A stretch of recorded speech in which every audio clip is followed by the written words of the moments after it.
Hello. So I kind of had a very busy day, and I'm trying something completely different. I've got some what I'm hoping is some royalty-free lo-fi beats in the background. Give me some music. Um, so I've been working out a campaign for my friends for D&D, and I've been I've been trying to like do the maps and stuff, but today kind of got away from me, and now I'm kind of sitting here like I still need to stream, but I still have to work on these maps. So I'm like, what the heck? Why not do both? So here I am. I'm just gonna be casually making the maps here. Might not have a whole lot of vocal content to go along with this, but there's some chill music. Hang out, do whatever. And depending on how far along I get on this, we'll see. But yeah. In which case, kick back. I already got my tea. It's not gonna burn myself, maybe. Alright, didn't burn myself. Cool. So yeah. As you can see, island. Nautical based campaign this time around. And definitely if you're in the market for like looking to make digital maps, Dungeon Fog is a fantastic resource. Like, they're very reasonably priced for what they have to offer. I've already told a couple friends about it, and it is it's fantastic. I really enjoy it. But let's see. I've got to make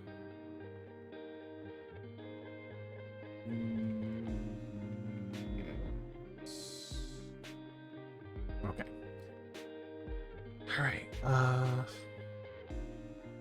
So I got the mountains, world map icons.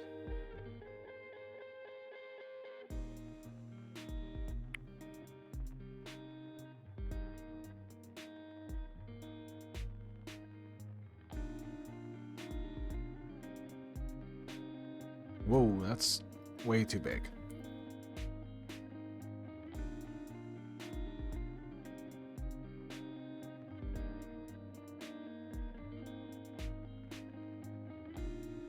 I think that should be all right.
Oh, that works.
Yeah, that looks nice.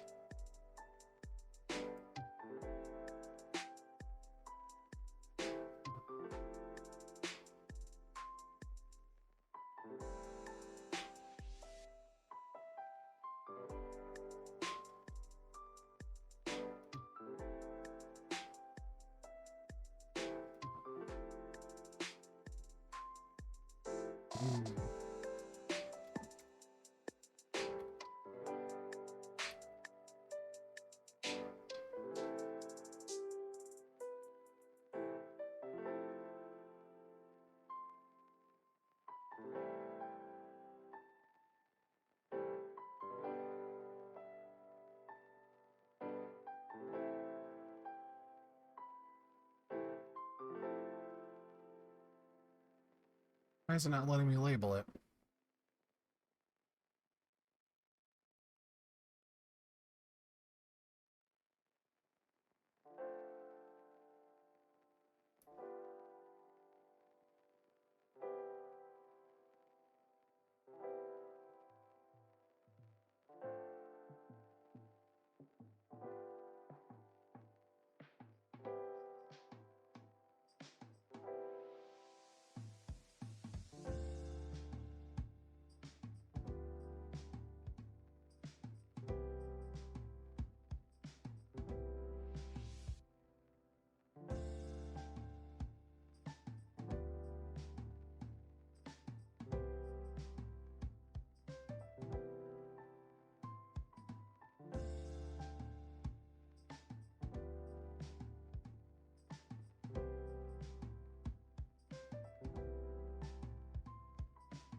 going through my notes.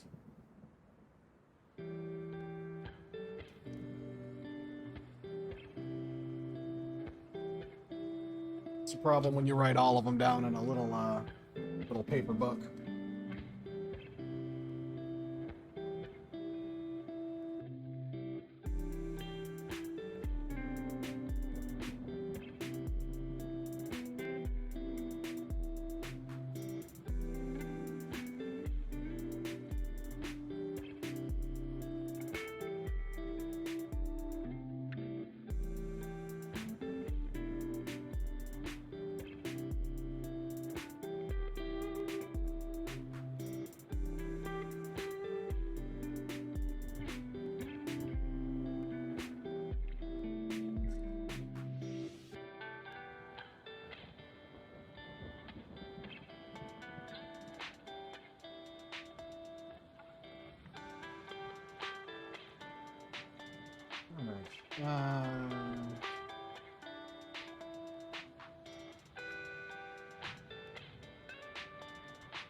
So I've got that one.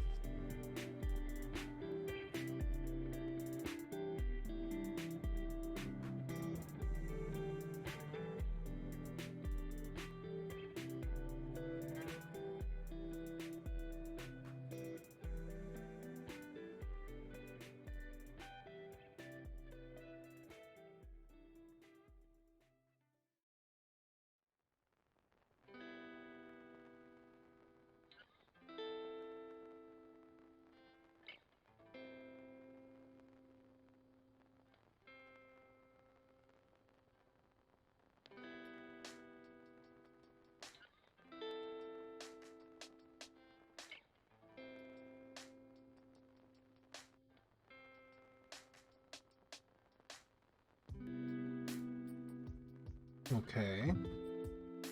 And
And another E is...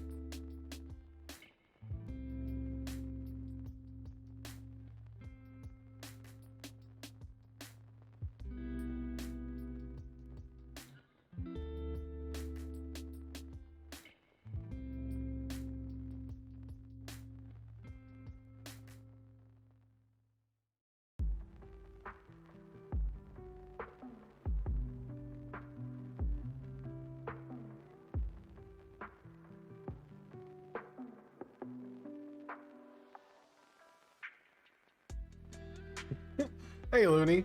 Well, not at my house, but my neighbors, actually. We're really good friends, and we have got it's a small group, but he is a forever DM, and I actually... Give me a second. I'll find the picture. Because it's actually kind of a funny story.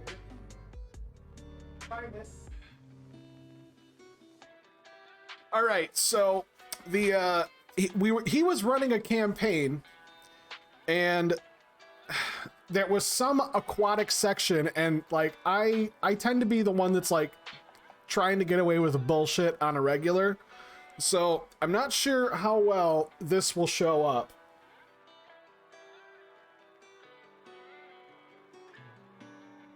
But the best way I can frame this is somebody made like a joke image of like a centaur that's just a fish for the top of it. So it's like they photoshopped a goldfish head on it. And I was like, can like let me have this? And he's like, no, absolutely not. It is an abomination. And if for some reason you rolled good enough where this thing here, if you managed to roll good enough to bring it into being, I would have it die immediately, just for the fact that there is no feasible way this could ever work. And I'm like, bet. How about I'll make my own game and I'll have them in it. And he was like, bet. So I ended up sitting for like the next 2 weeks, like going absolutely mad lad on this world, just literally for a joke, like to prove a point. And I ended up, I came up with this really cool world. It's named Orlena. And it's basically, it's what it was initially, I should say, was a sea kingdom. More like the Caribbean. Move that back over.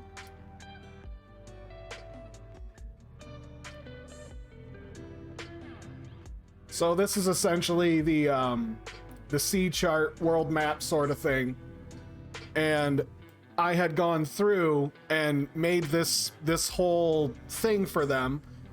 We got to play one game, and it went for like 5 hours, and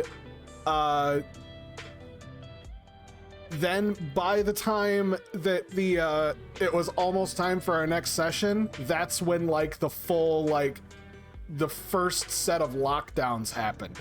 So we never got to do any more of this game.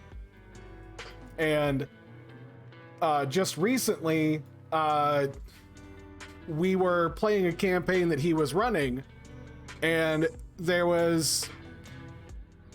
we only had like a couple sessions left for the story that he was working on, and the players that were there essentially, like, it was a TPK -1. And he was like, okay, well, I could start working on the next campaign, but I would really like it if somebody could, like run one every now and then, in between it, like one is my session, one is your session, and that way, I can get a break from like all of the DMing. And I'm like, I'll take care of it. I'll bring you guys back to the campaign I was working on. And so here we are. Here we are. I'm working on this again. And I was trying to go for like, not necessarily what One Piece does, because I've literally only I think I've only watched One Piece up to like the conclusion of the Arlong Park arc, which is like the first one, I think, the first real major arc in that fucking show.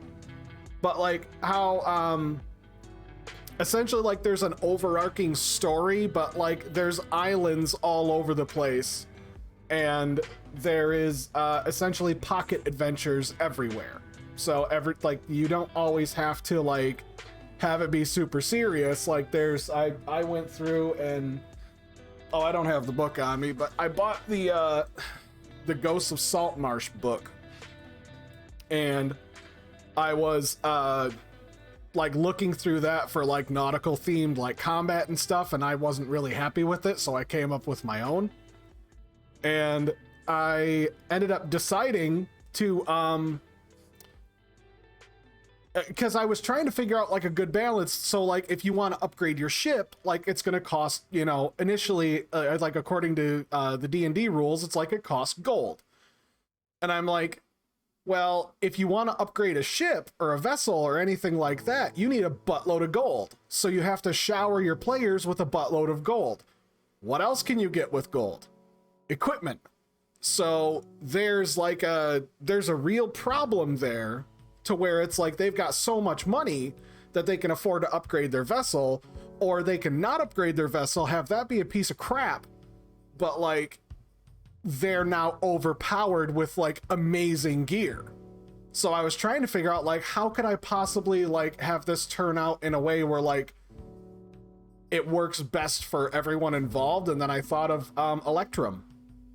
Like Electrum itself is, if memory serves, it's like a magical type of currency, or it's got magic in it somewhere, and it's essentially useless in most D&D. Like it's nobody uses it, like it's a joke currency. And I'm like, how about all of anybody who is outfitted anywhere on an island that can upgrade nautical vessels, much like Genshin Impact, they use Electrum as a conduit in order to upgrade your vessel, but only an artificer can do it.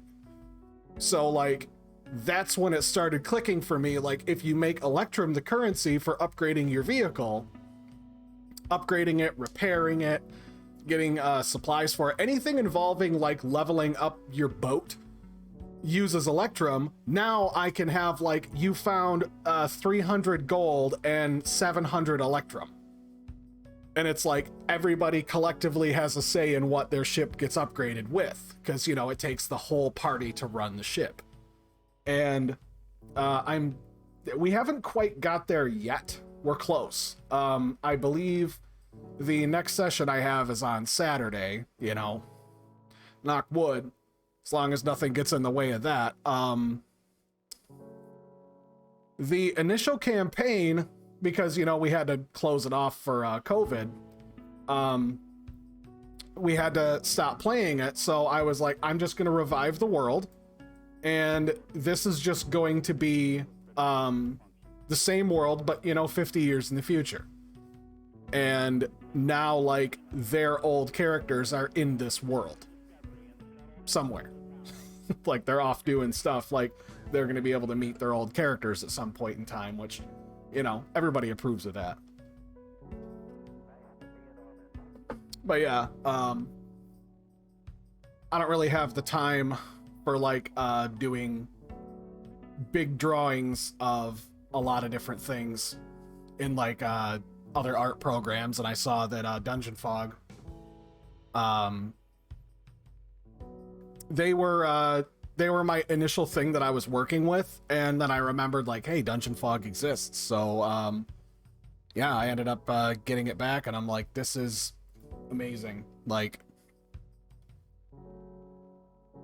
I love the amount of functionality that they have with it. But let's see, I've got a handful of islands that I actually do need to draw and put in here somewhere. Let's see. Which one do I start with?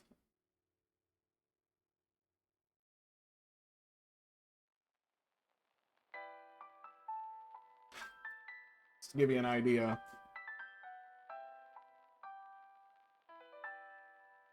Can't really see it all that well, but like I've got a handful of little ideas written down here that are like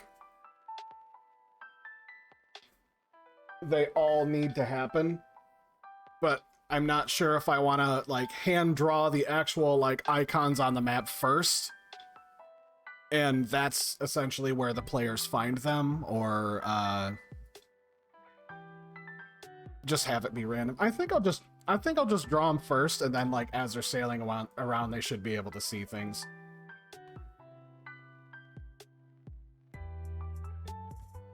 So I will put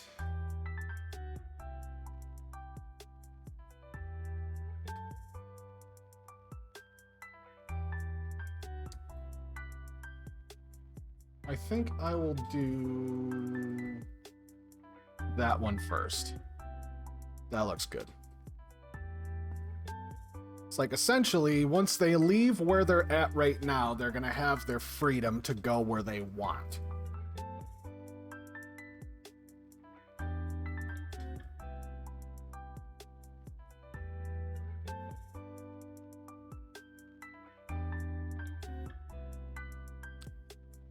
I worry that I bit off more than I can chew with this, but I think it'll be fine.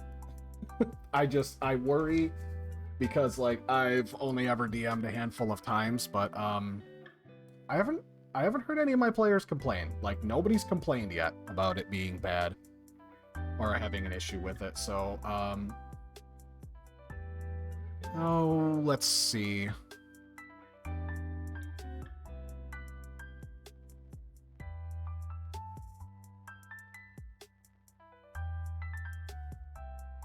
Right, so they go from here to there, and that will lead to the next area. So this one, I think I'll leave empty for the time being, but I will...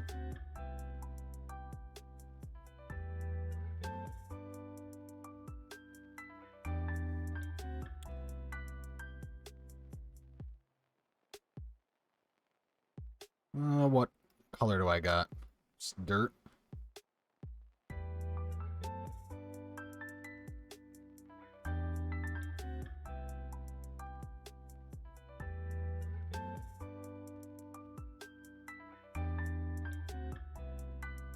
It helps too if I'm like doing the overworld map anyways, because as I'm going through and like trying to figure out like what it is that I want to do with it, I haven't actually drawn like the full in on the island maps for a lot of these places yet. I've done a couple of them, but not like everywhere they could go. So I'm trying to figure out like where I would like to go, or where they could go, or like it's hard to kind of figure that out just initially, and it makes it a lot easier if you kind of just like draw it first, like just see what could happen.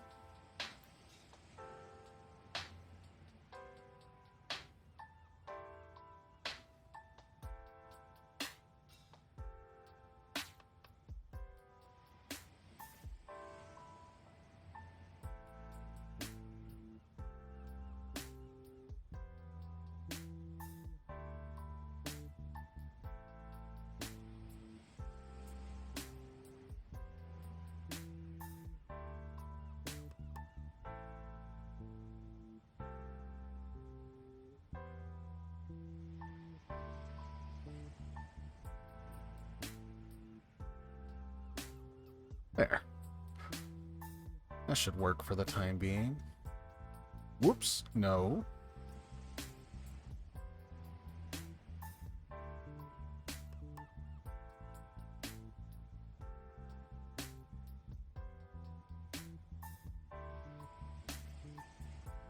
All right. So... No, darn it.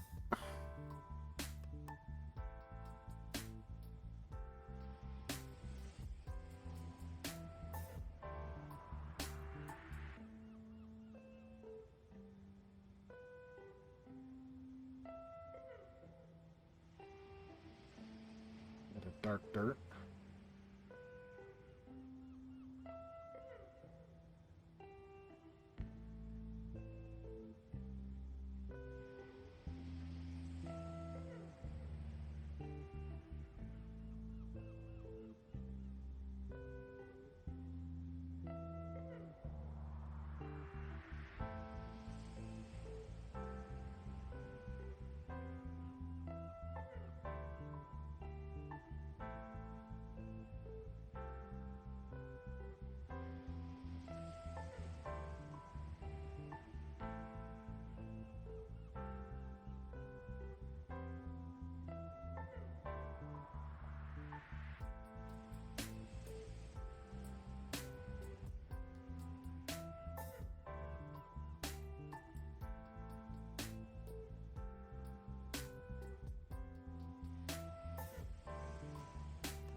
Yeah, that works.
And that should do. It's a paw print.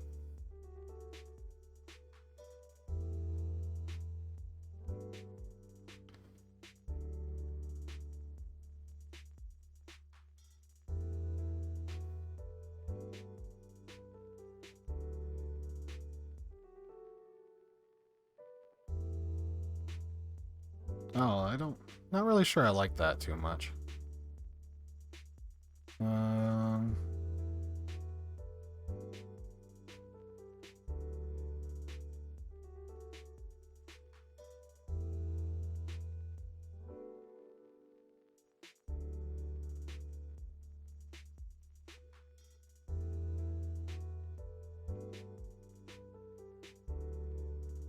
Let's bring this down to 130. There, that's good. If I flip it back around the other way...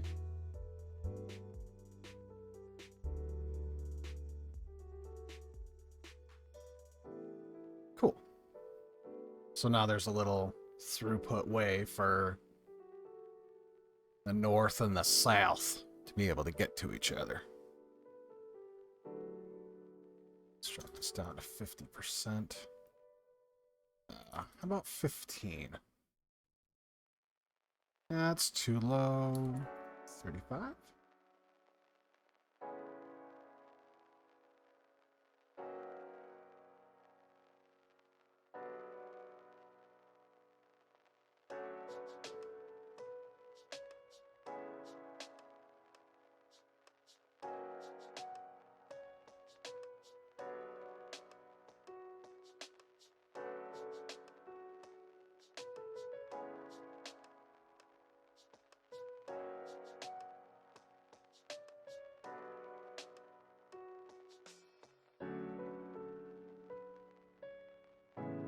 See if we can send this back a few layers.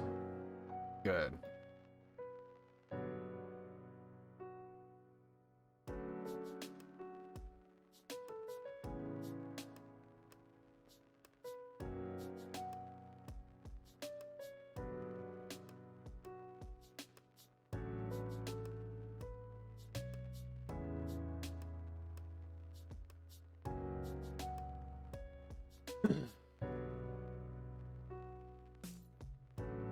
So the object for this one is that there's going to be two sides to this island, and they, as the party, get to decide if they want to side with either one of them.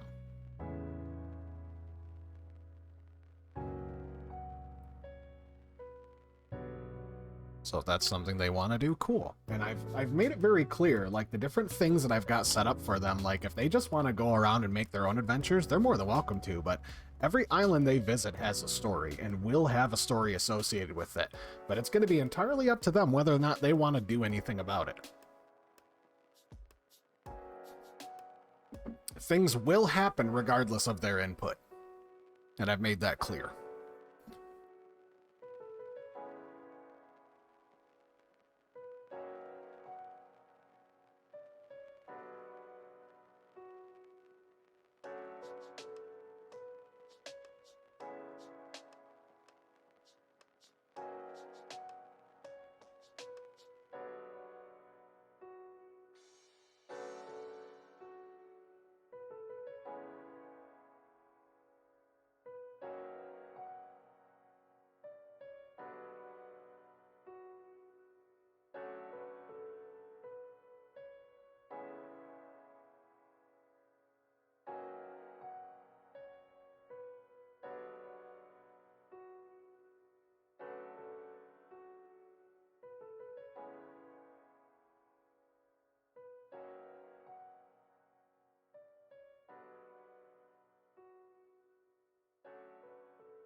It's so easy to just sit here and drag and drop most of this stuff as well.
But these two places are essentially at war with each other this entire freaking time. And yet, there's going to be just one place. It's going to be instigating the whole damn thing.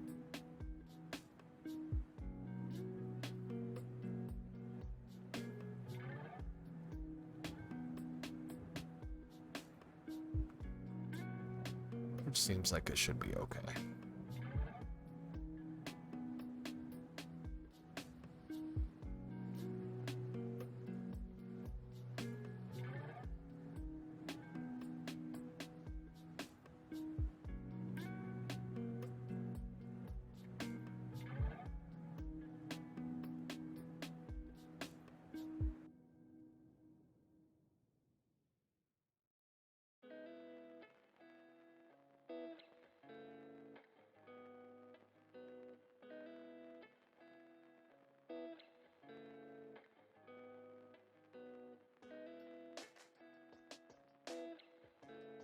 Oh, now what do I need? I need a dock.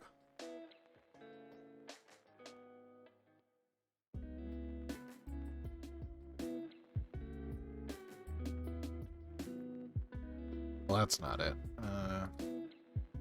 Bridge.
There we go. If I flip it back the other way.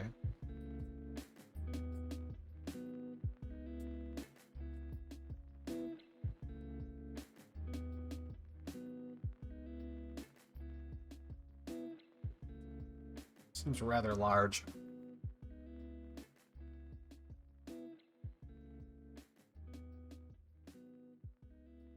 You know what? That's going against what I wanted to do in the first place. What are props? Attention 0.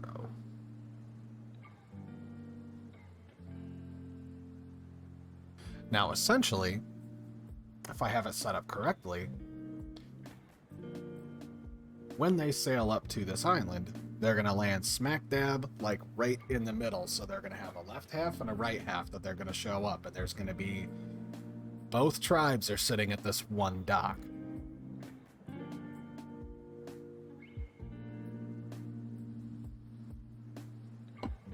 Fighting over who gets to say hi.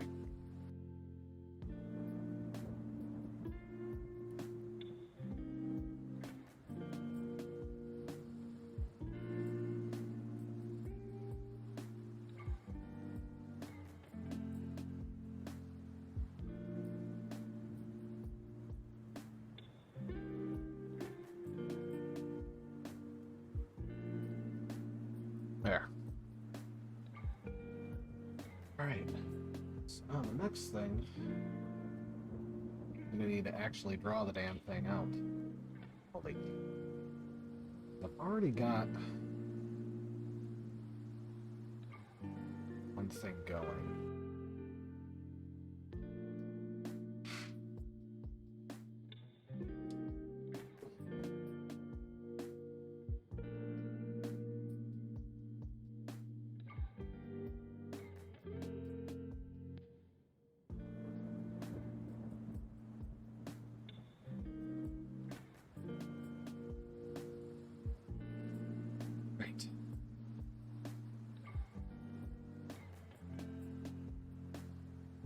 I mean, like, I've still got a few days regardless, so I don't have to go too crazy on those, but if I can, at the very least, I feel like if I can give them some interesting places they can go, because there's going to be, like, combat, like, in the water as well. Like, there will be other places that they can go and other things that they can do that essentially doesn't really need a map, I think.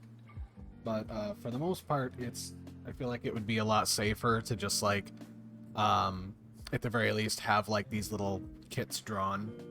Because I do have, it's plugged in up there, but I've got an SD card that's got a whole bunch of little, like, little tile sets and things. Well, not tile sets, but, like, kit maps that I just found online that I just am going to repurpose for my campaign. So now they've got that, so there's like a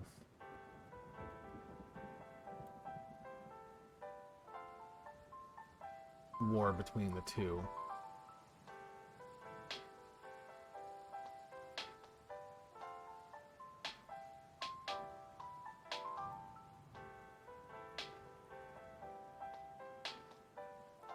So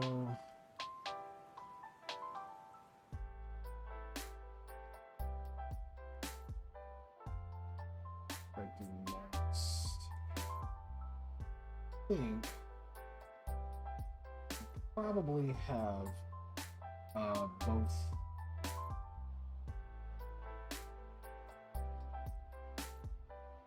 the sleeping giant and I would think Vegicide. Vegicide is another.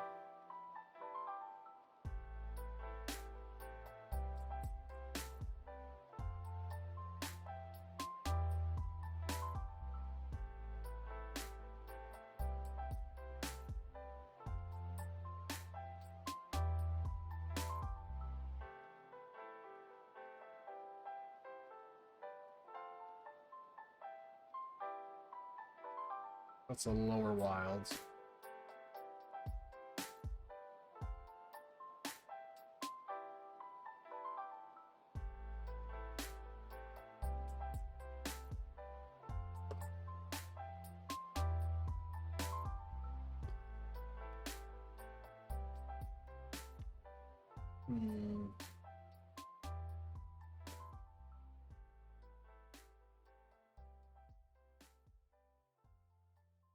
So this is essentially where they started off. They followed this path down, they got to this town here. The town was derelict and abandoned, and they were essentially like moved from here off to somewhere off of this area to a gladiatorial arena where they had to fight for their freedom.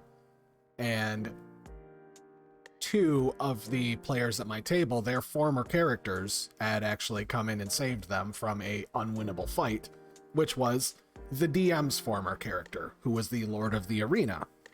And I might have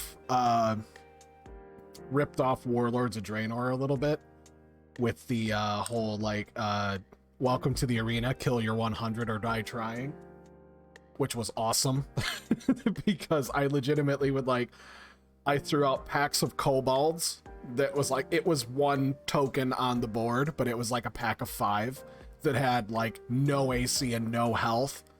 But if it hit you, it was like rolling, I rolled 5d6, so it was like, they were still dangerous, but you know, it is what it is. All of my players were at level 5, but like I had them kill a handful of enemies. And I say a handful, but like it was like just basically having them ride the portcullis or ride the elevator up to the center of the arena. Portcullis shuts. He comes out screaming and chanting about let the blood and sand games begin, and then the arena fight starts, and they can't run. There's nowhere to go. There's nowhere to go. They're trapped in an arena. And then finally they get to 99 kills, and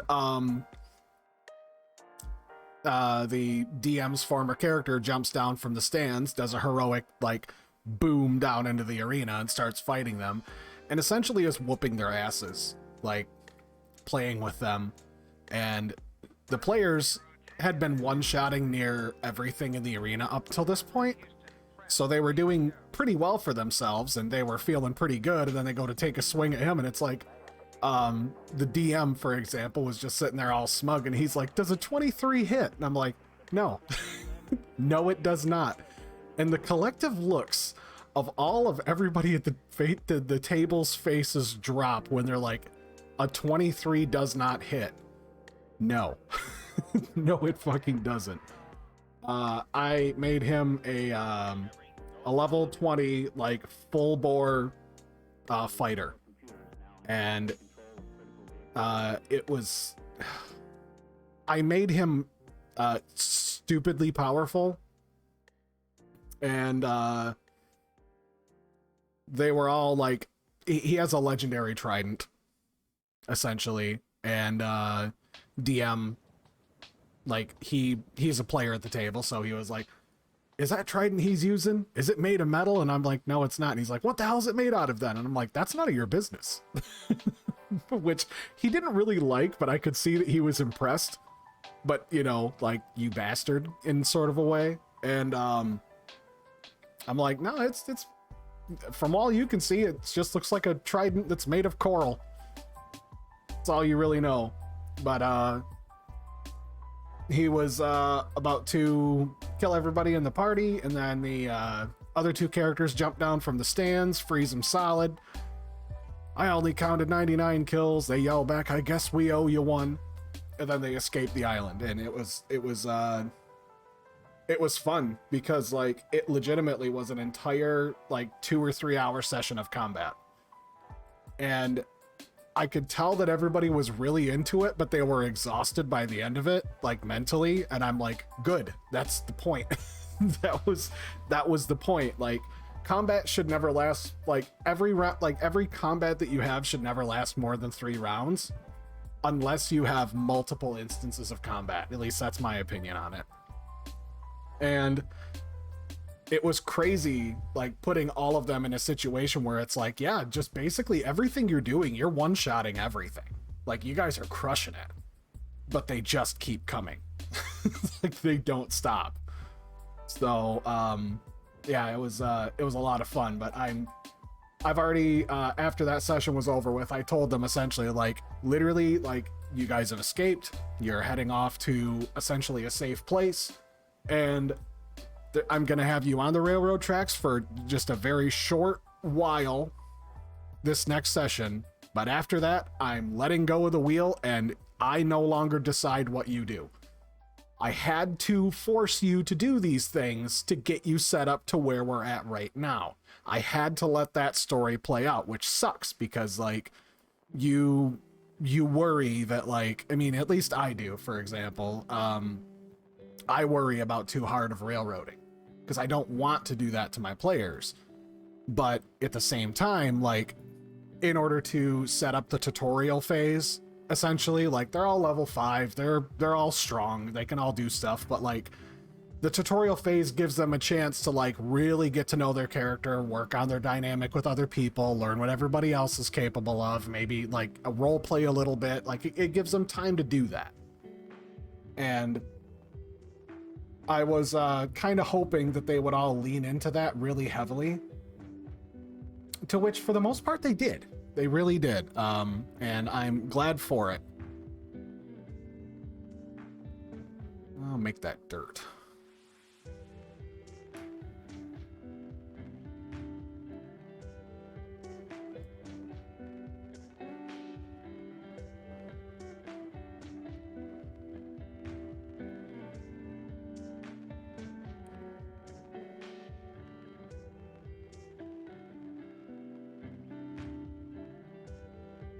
Oops. No, we want sand.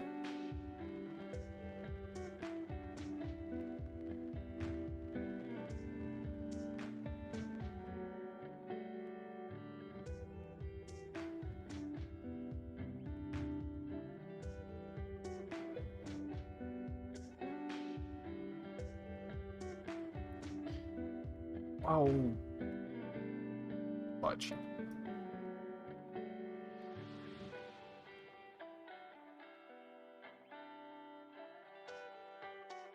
Good on that.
Okay.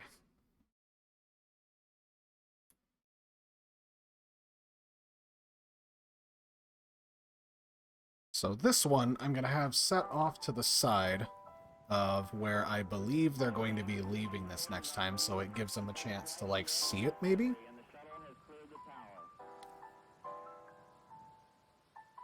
At least that's what I'm hoping for. You never know. That's just kind of how things work. Like, you can have all of the best intentions in the world for your party until they get the hold of the reins. And then they drive that fucking bus off a cliff. Every time. Alright, so let's go to props.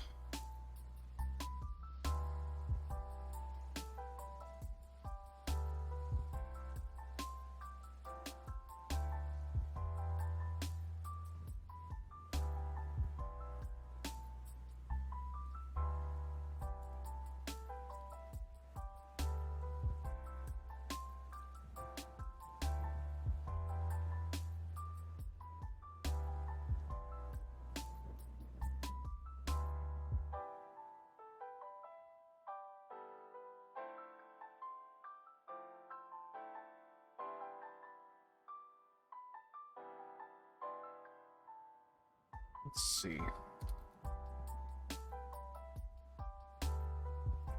Nothing?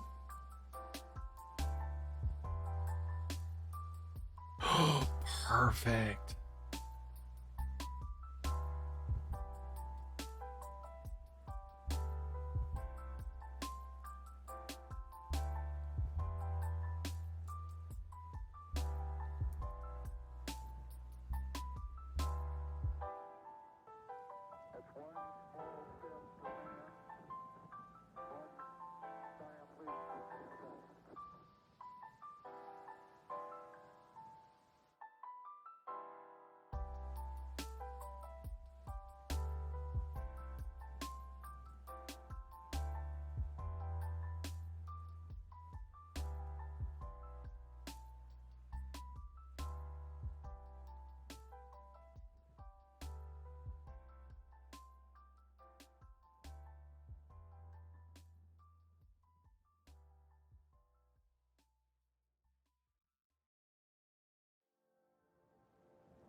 So the trick to this one is that when they land, they're going to walk through this snail shell here.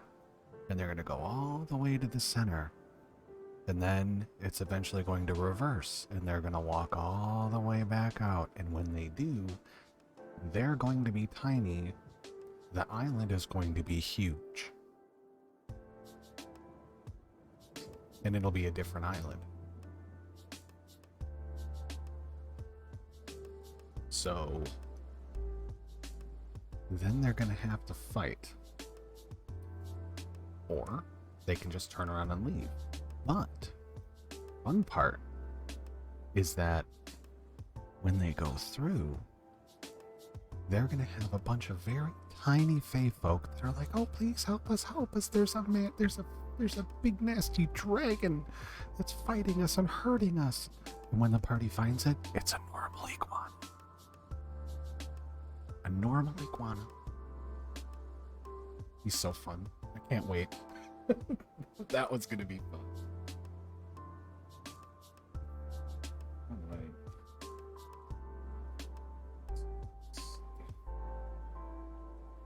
So now I've got that one that needs to go.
Oh.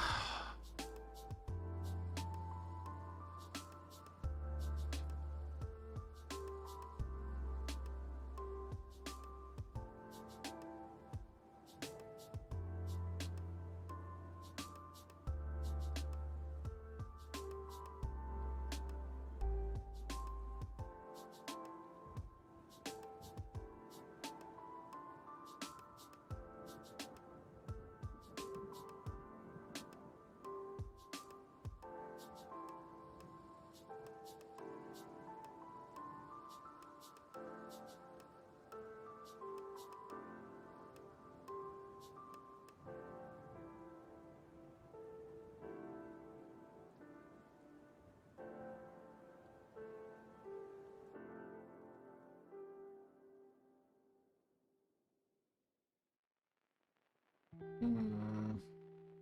So I've got that one all mapped out for everything that they can do there.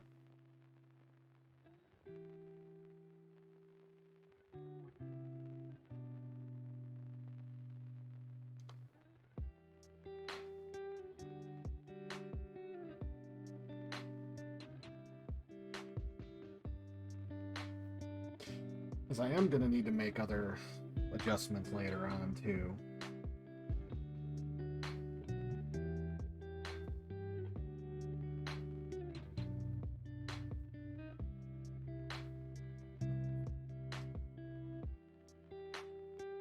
Which is going to be very fun. I'm not looking forward to making underwater levels. But considering, it's going to need to happen. Okay.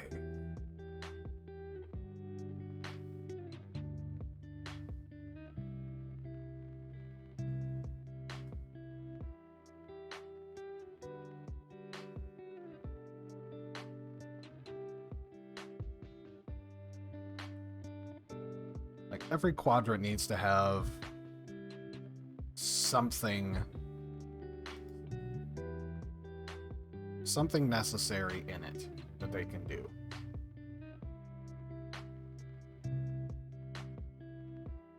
So I've got that one taken care of. That's taken care of.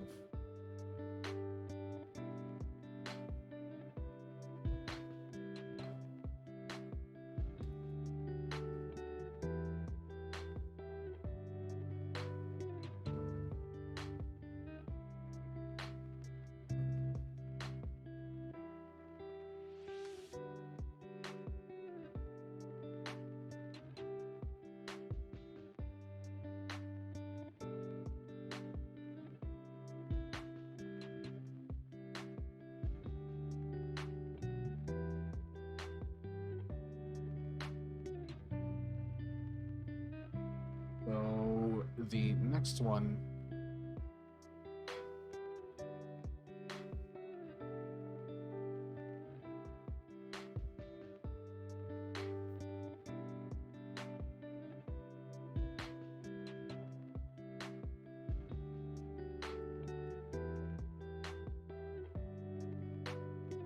yeah, I'm gonna have to just about spend an entire day just coming up with the different modules because I've got the rough idea of what I want them to do in these areas, but I'm not entirely sure how I've got it planned out because really I've just been kind of like improvising a lot of the things they've been doing so far, and I don't want that to continue. Like I've got this really cool. And again, this is only helpful for like if you've got an actual game, like game table. It's this cool like shiny board that's got like dungeon tiles on one side and like green tiles on the other, but it's a dry erase mat that folds up. Woo! So if I can unfold this the rest of the way.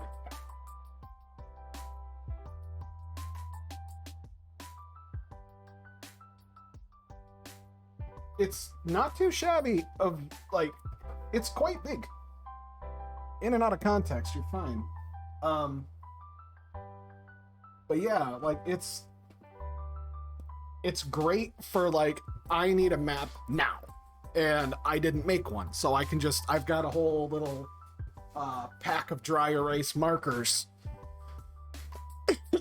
which I had to do, and it was fun, but it was nerve-wracking, certainly nerve-wracking.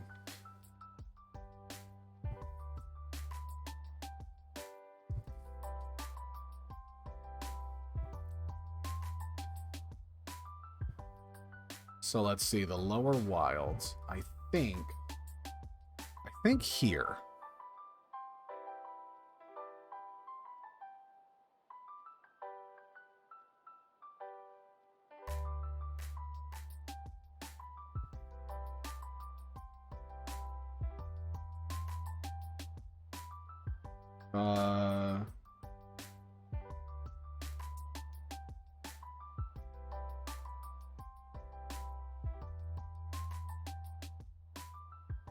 That's the bronze domain.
Okay.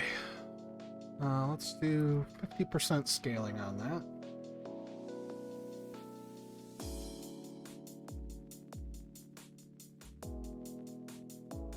Yes. All good.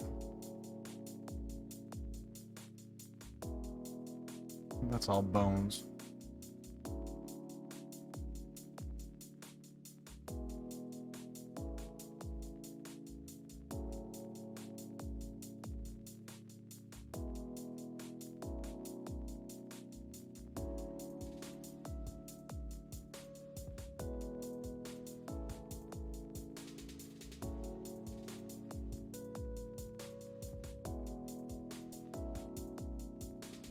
Oops. Nope. Let's undo that. We'll save this real quick.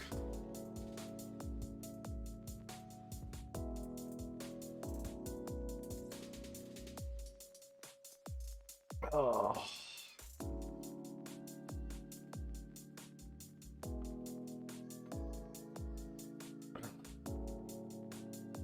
Save.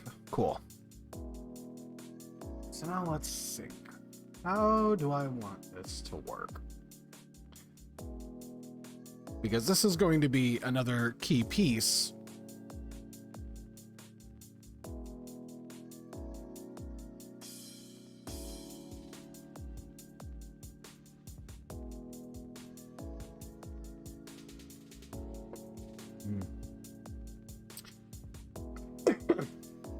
Actually, I'm gonna get up for a minute.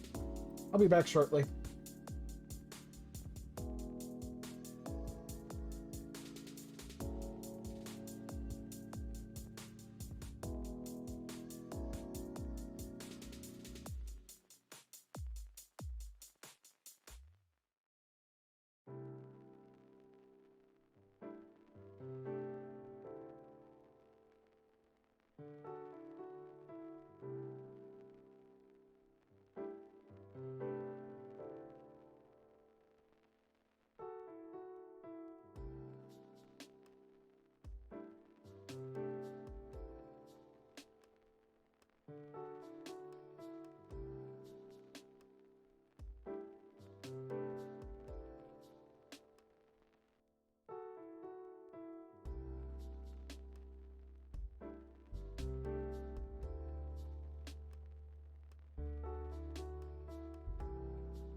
Okay. Let's see. I need to figure out some way for this to work.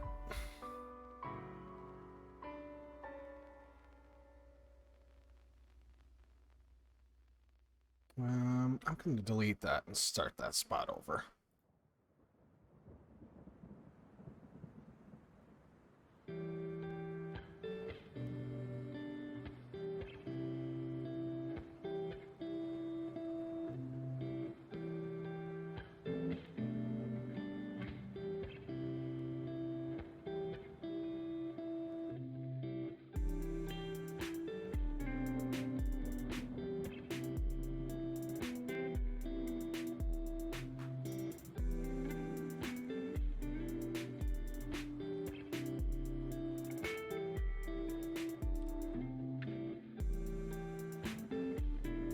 One where it's dark sand?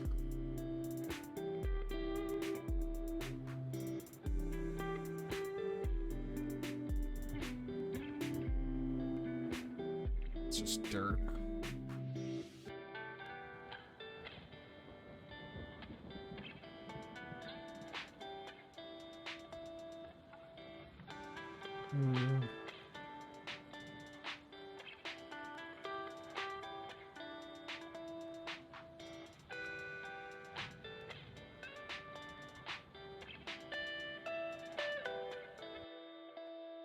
Kind of tough because I've got an idea in my head what I want it to be. Like, this is supposed to be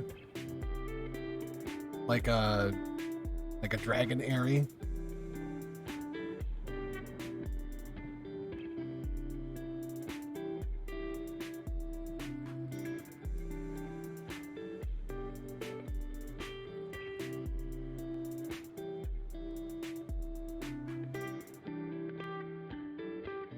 I'll just use that.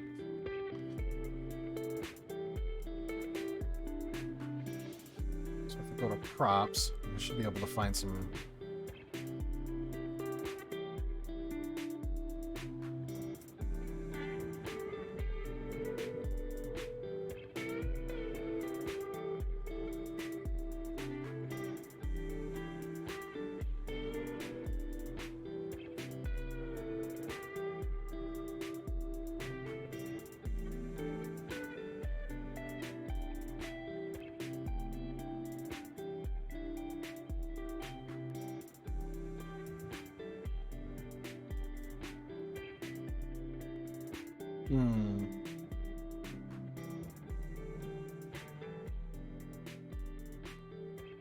It's far too large.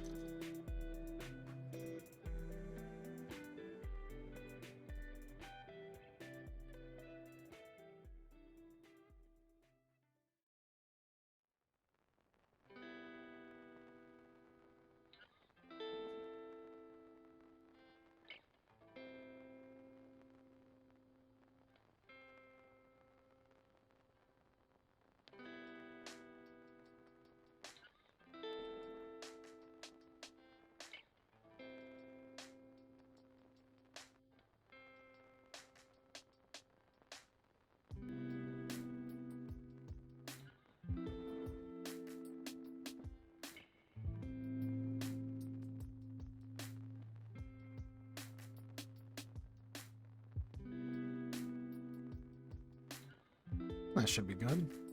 This is pile of treasure.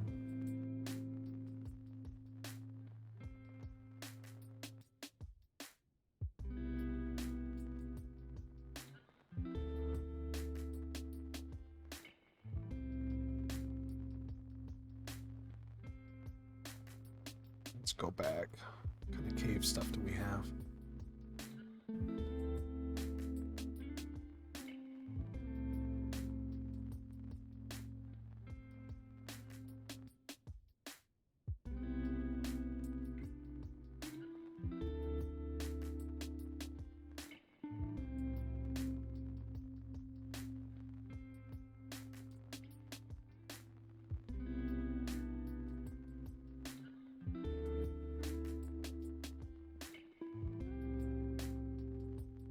That should be fine. Oh, I'm not trying to do anything too crazy with it, because these are just supposed to be like the landmarks for the big islands, but designing them in this way, like as just a I guess the best way to look at it, at least for me, is that I think of it the same way that they did the worlds in the Kingdom Hearts series, where like when you're flying to the worlds and then you can see like the world itself spinning, and then it's like got really exaggerated, like the mainstay features of the world kind of floating along with the planet itself. So when you see that, it like gives you an idea of what the world is and what it's going to be. So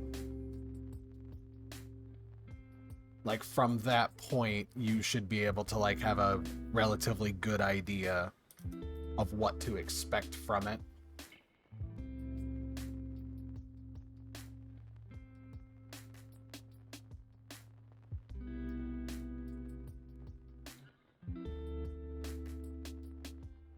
Put that down over the pond. That should be all right. Now let's go. We're gonna have to go all the way down to, let's see, wilderness. Buried chest.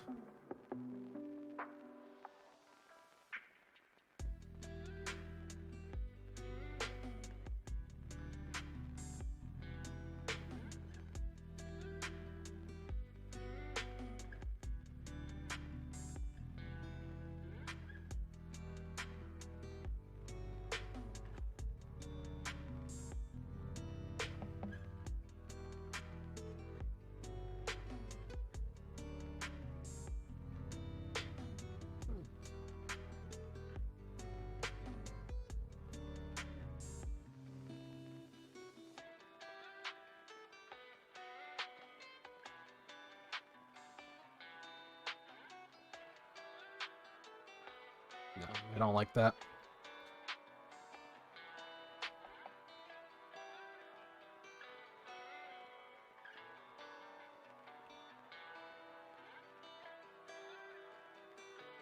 Oh, that's just stuff for the map itself.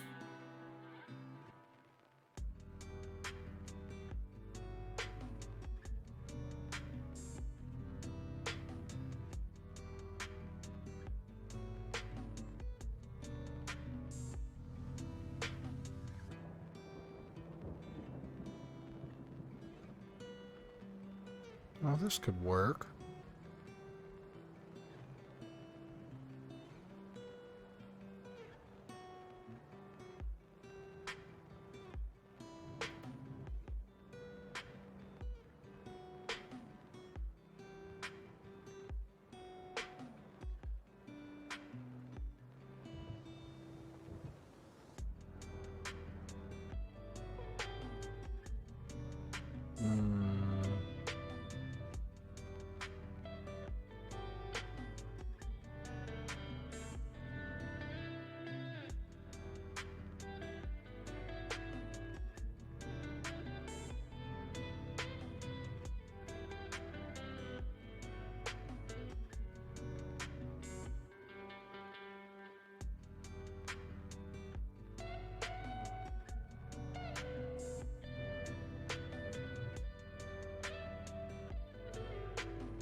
All right, that can work.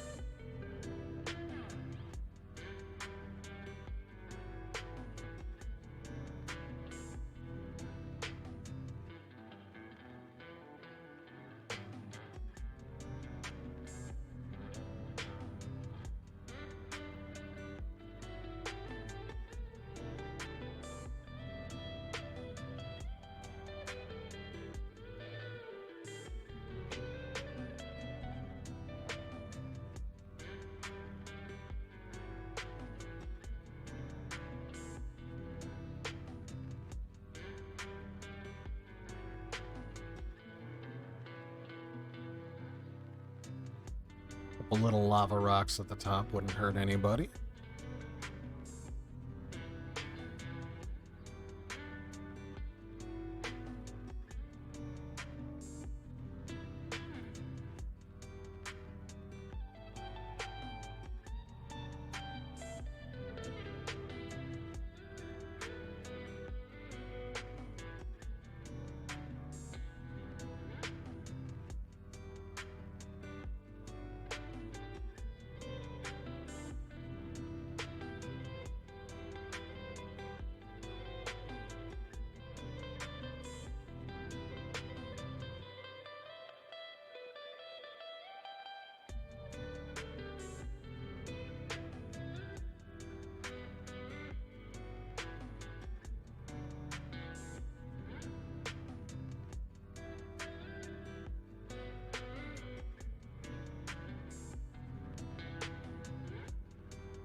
So the object behind this one is that I want it to be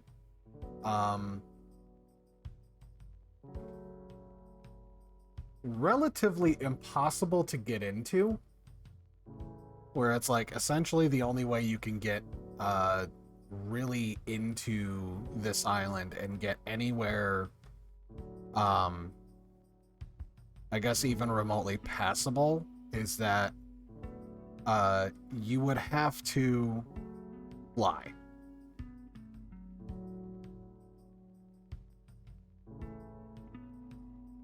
So that's roots.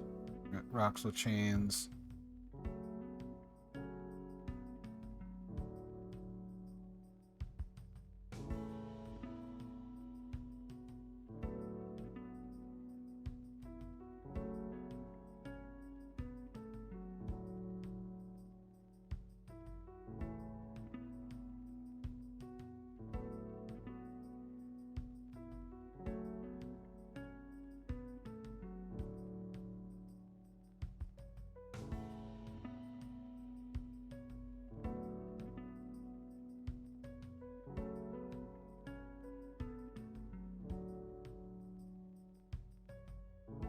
If I grab a few of these other ones, like the ones with the chains on it, I think it would be passable as, like, debris.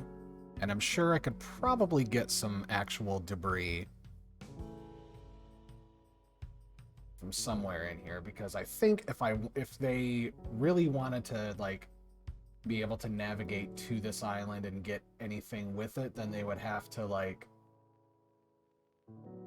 make skill checks, like, collectively as a group in order to get through it.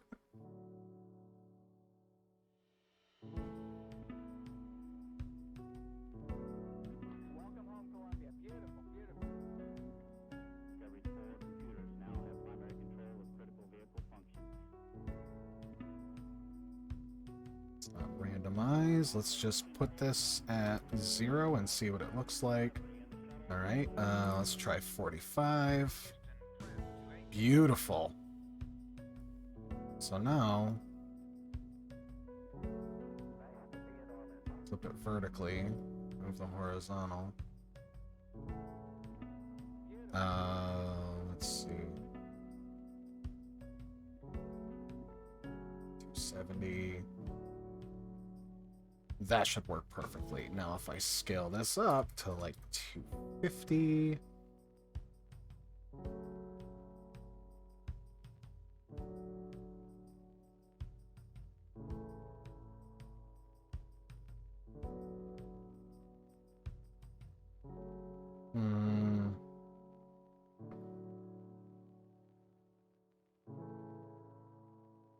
Oh, that's much too large.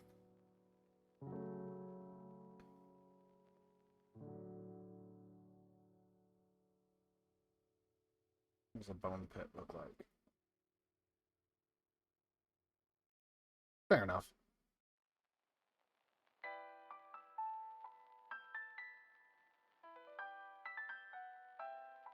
Cool. Now, I should be able to go back to world map here. I think.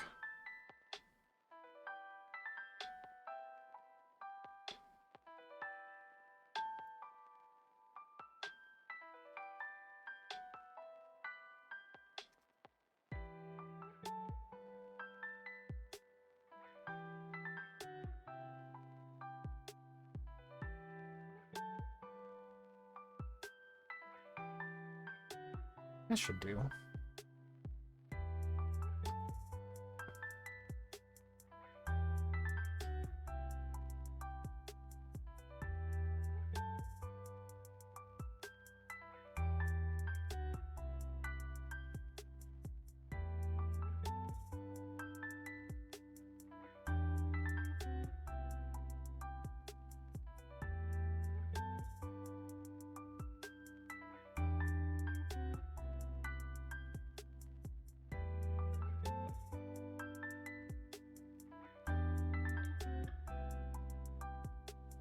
I don't like that.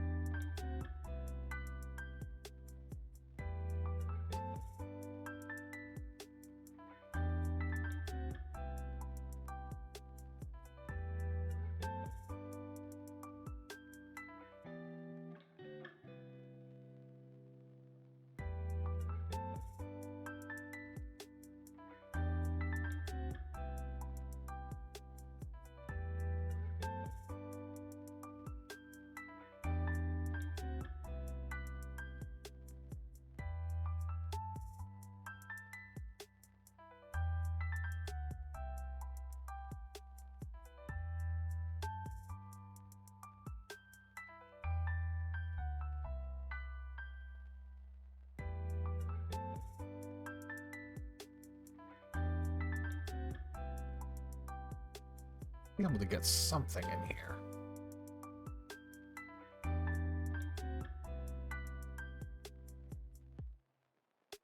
Let's bring this up to, I think, 75 ought to cut it. Beautiful.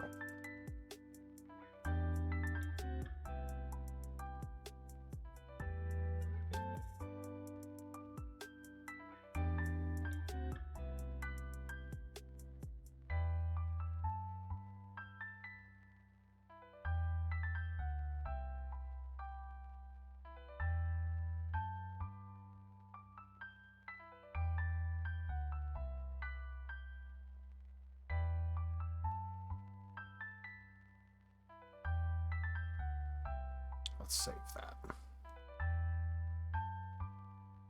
Because I'm not sure what I want them to do at this island yet. The only thing I know for sure is that there is going to be a MacGuffin that they have to find in order to be able to actually, like, go here safely.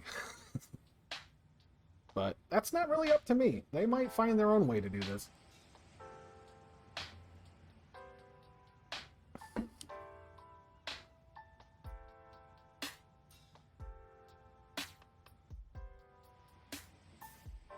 Alright, there was other props. I think it was cave.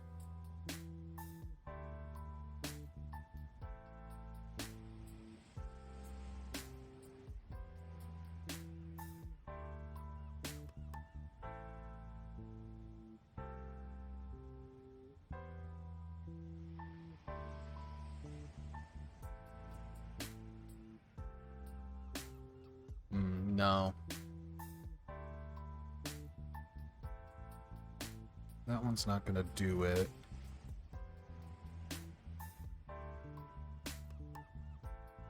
Now, mushrooms would make sense. It is a volcanic island.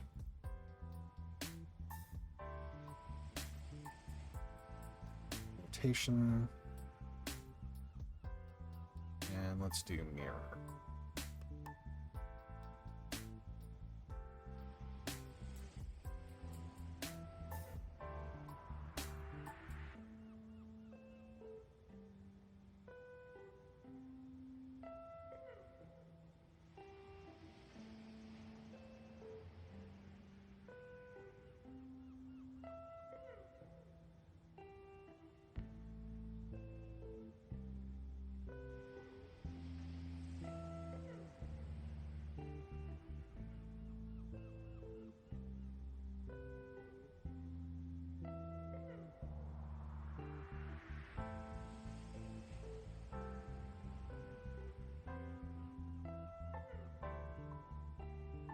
There's a train coming. I can tell because my microphone is.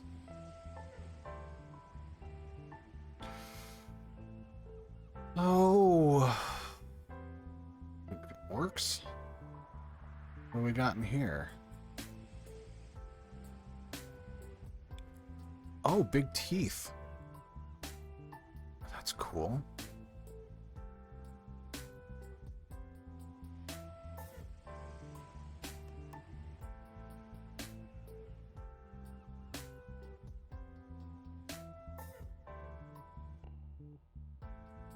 Oh, that is perfect.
Very cool.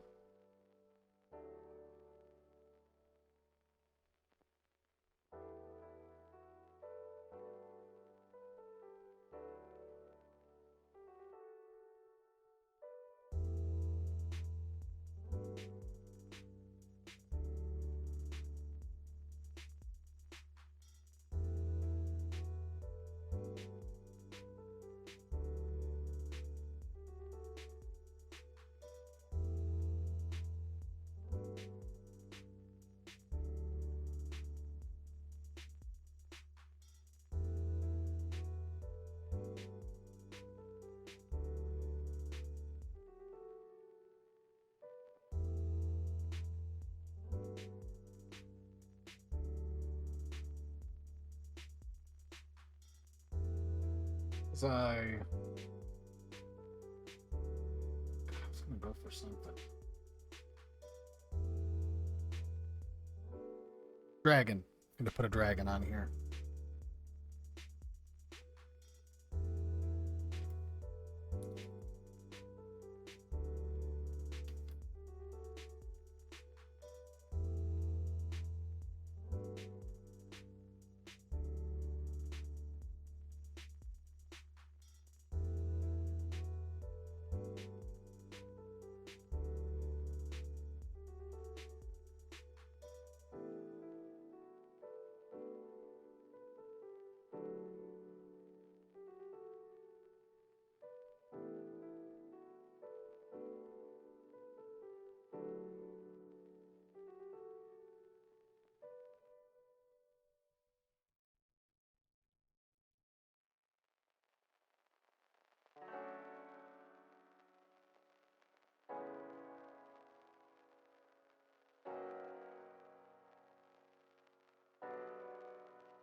Cool. So now it's a copper domain. Let's save this up. So now that I have this one and I have those three maps to begin with, I think I could probably move on to actually like designing what those maps look like on the inside.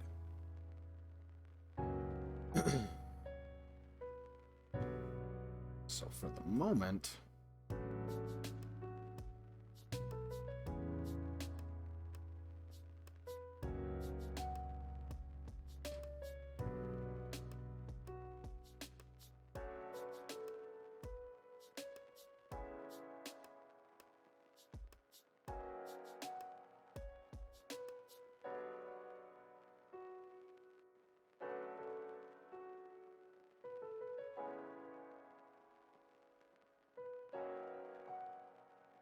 this is so fun. I love doing this. I didn't think I was going to enjoy DMing as much as I do.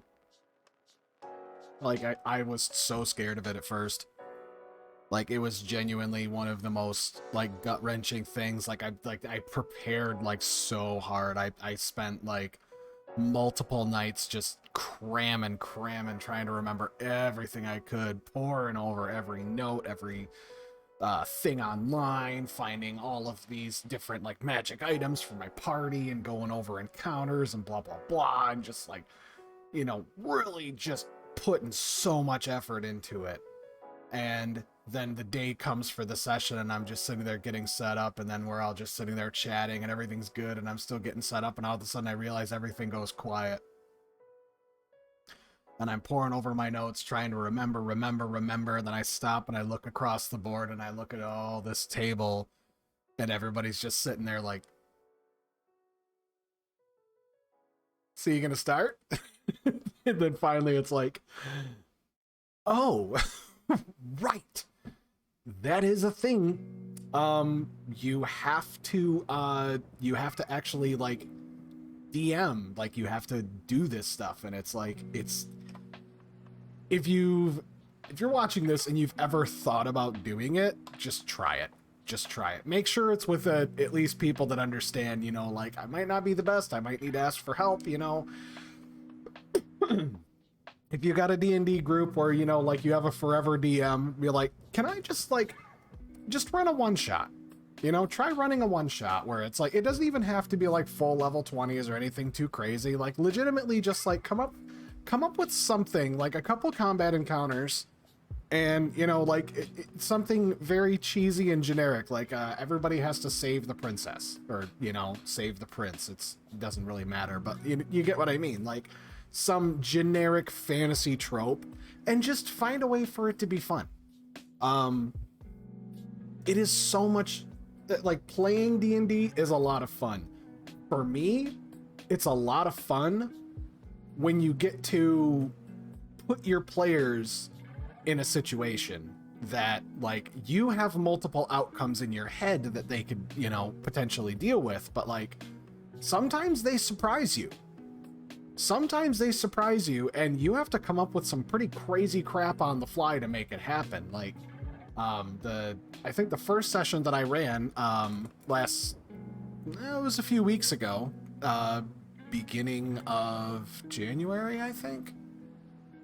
No, it was, I think it was sometime after Christmas. It might have even, yeah, it was the 31st. It was legitimately the 31st of December is when I ran it. And it was the first time that we had come back. And, like, I went through everything of the initial stage of it. They woke up, they were in the belly of a pirate ship, and they're being sold off as whatever. They have no idea what's going on. They just know they woke up in the belly of a ship, shackled up, and there's nothing they can do to escape. And one of my players was playing a rat folk, and I was just like, okay, well, you know, think of something small and sneaky, you know, like I didn't really look up any homebrew races or anything. I just told all my players, you know, like, make your character. You can make whatever you want. I don't care. You're at level 5. You want to come up with a race. As long as you have a halfway passable excuse for why it exists, I'll find a way to make it work. She decided she was going to play as a rat folk. And Forever DM was giving her some, you know, chatting with her about her character, you know, before the game started. And then he was like, so like rats have the ability to like dislocate all their joints so that way they could fit through small places. And like, do you think that'd be a cool, like, would you be okay with her having that ability? And I'm like, I don't see why not. Like, that sounds cool. Well, she was shackled up in the belly of a ship, and then all of a sudden, he reminded her, he's like, you can, your rat folk thing, you can like dislocate your joints and pop, you know, you'll be able to knock right out of these shackles. And then she looks at me, and I look at him, and she looks at me, and I'm just sitting there like, this is not how I intended for this to go. And I'm like, you know what? Fine. These are some pretty beast shackles. So, I want, give me an athletics check and give me a dexterity check to see if you can successfully do it, because I had designed the shackles to be like anti-mage shackles. You know, like your magic ability is suppressed while you're wearing them. And like they're made of some pretty tough stuff. And she rolled enough. I think I had a DC of like 18 on the dex check, which she was a rogue, so it wasn't even a problem. And the athletics check, I think I had put it the same. So it was like, if you can roll an 8, at least over an 18 on one of them, I'll give you a shot to get out of there. and dex check was like 19, and then the next roll was 16, and I'm like, you were just shy of making it on that one, so like it clips you on the tail on the way out. You take some damage. But I told her, like, you want to use this ability, that's fine. You can really get out of some crazy stuff, but I'm going to make a rule that whenever you use this ability, you fully unequip every single item you're wearing because you dislocate all your joints. Essentially, you're just like, you're squeezing through whatever, all your clothes are going to fall off too. And I mean, it's rat folks, you know, they're covered in fur, so it's not any nasty business, but like, I'm like, there has to be a catch to this. Like, this is a save or suck situation. Like, you want to do that. So she succeeded, found her way, scurried away with the other rats on the ship that she could talk to because she can speak with rats. Cool. I had to come up with a rat mafia out of nowhere. And then by the time that she scurried away, snuck away, slunk away, I had to come up with basically a double heist at the same time out of nowhere.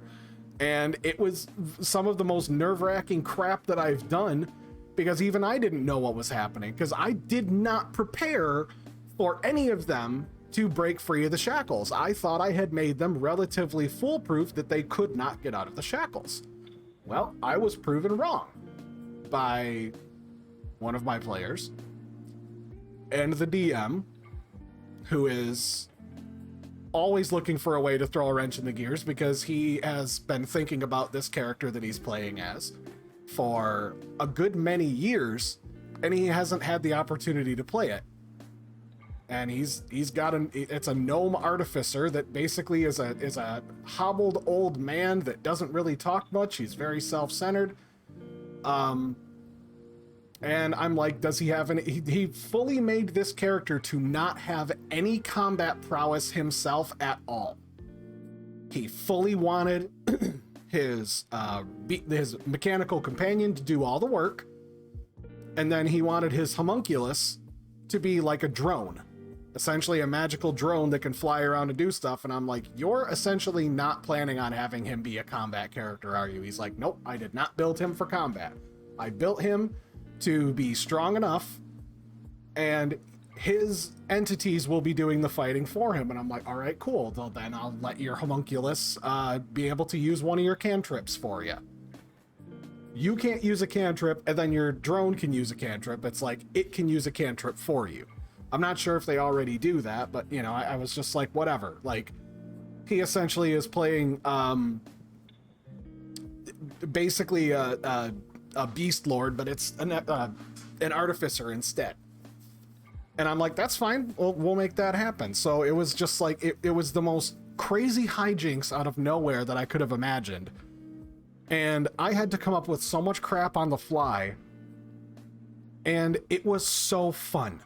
Because even I didn't know what was happening. Which made it even better for them, because like they couldn't really predict my next move because even I didn't know what it was. And I'm not saying rely on that, because that's tough. Because if you've got like 5 people around your table that are all staring at you like, where's the good stuff? You know, you're just kind of like, I don't know. I don't know what's going on. I haven't been there. So yeah. If you've never DM'd, like, absolutely try it. Absolutely try it, because it like all of the fun of rolling, like to do combat and stuff, you get to do that over and over and over again when you're in combat. You get to be the NPCs. You set the narrative, they tell the story. You set the narrative, they tell the story. Railroad if you need to in the beginning, or, you know, like in certain stages of it, but for the most part, like, let them choose how they want to do things. And it's a lot of fun. It absolutely is. And the best part is, if anybody is trying to like tell you how the game should or shouldn't work, it's your table.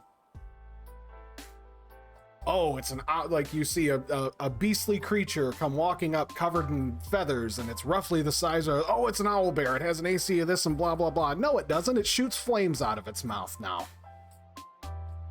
But that's not what it says. I don't care what it says in any book. I'm telling you what you're looking at right now, and that ain't it. Roll for initiative. And, you know, jokes aside, it's a lot of fun running the game, and it's stressful. It's stressful because you want to be able to put on a good game for your party. But more than anything, you worry that you're doing a good enough job for them. And the worst problem that I have running D&D games is that I'm getting better. I was able to get better this last session, but like time. I have a really hard time with managing time because like everybody wants to sit down and play the game for a while, but you know, we're adults. You know, we can't all just sit and like play a game of D&D for 8 straight hours, you know, like 2-3 hours is about the limit. Maybe push to 4 if it's good. But like, you know, you kind of got to be careful with that because not everybody is cool with that sort of thing. So it's really tough to just sit and not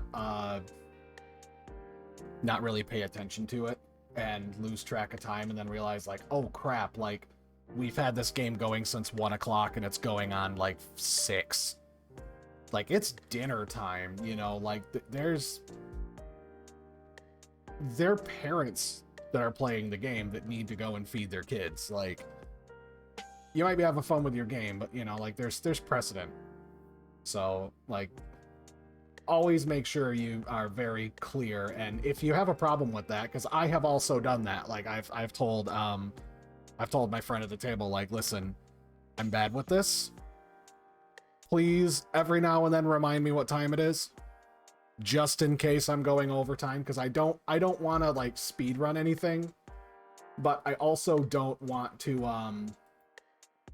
waste anybody else's time in the process or hurt it.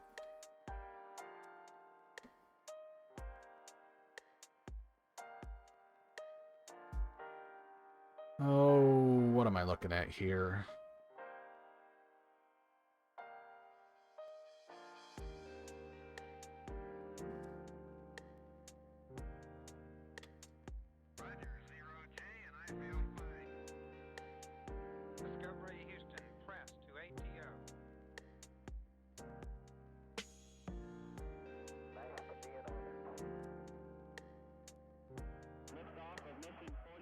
Now, this one is not my map. It was a community map that I had actually, I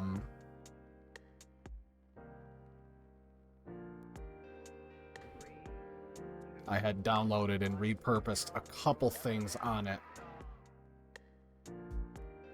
Oh, right. I'm on campaign. That's right. I'm not actually editing it. Discovery's 4 computers now have primary control of critical vehicle functions.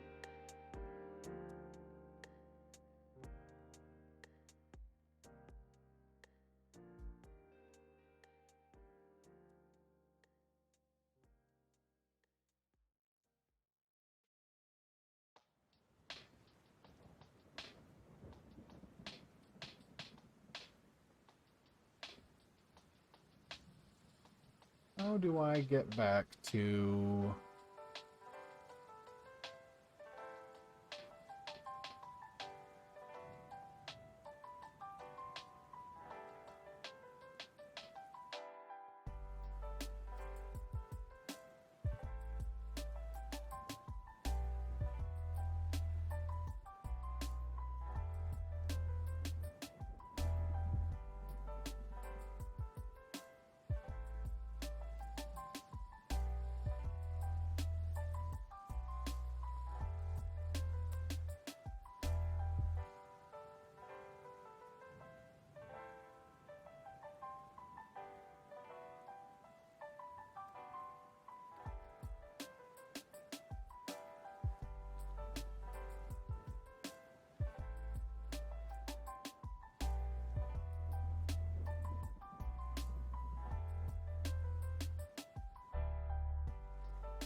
Navigating this damn thing is a real bitch and a half.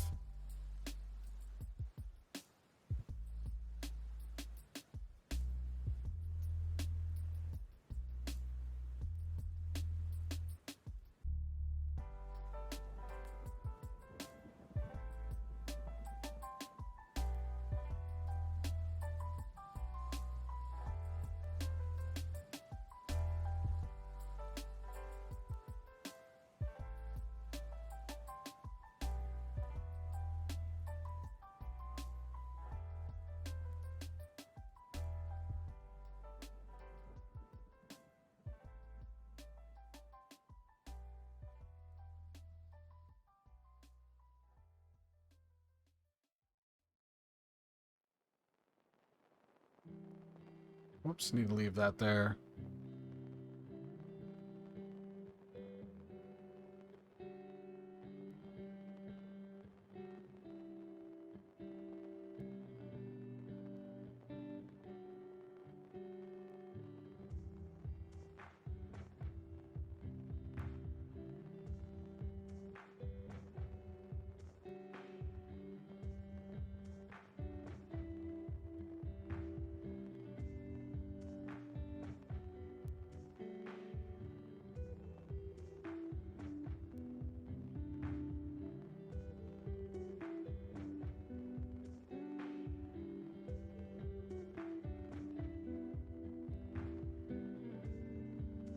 Trying to remember how I had this.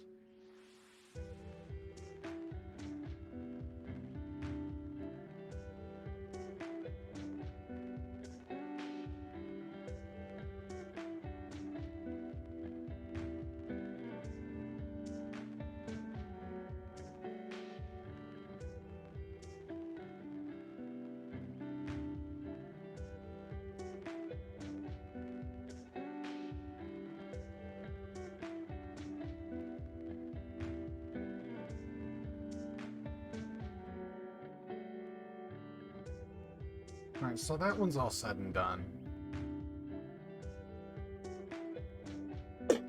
Excuse me.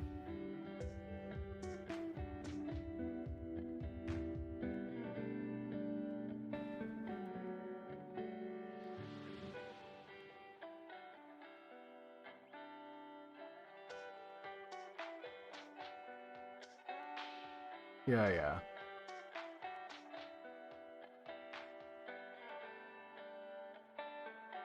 This one was just for testing purposes, so...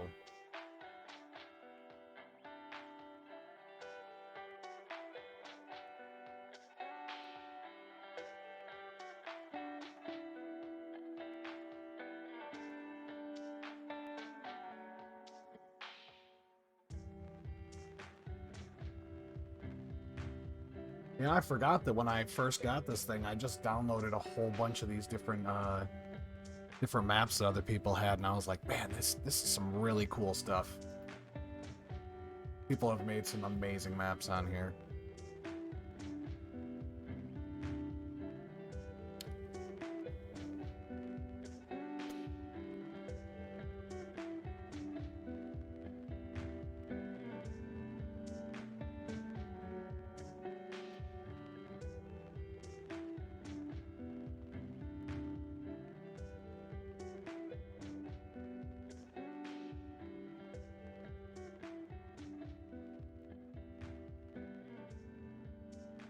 Oh.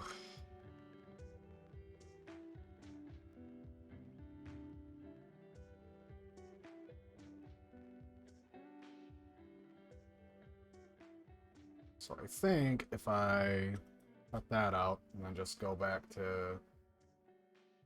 Yeah, there we go. I wanted to go back to the dashboard.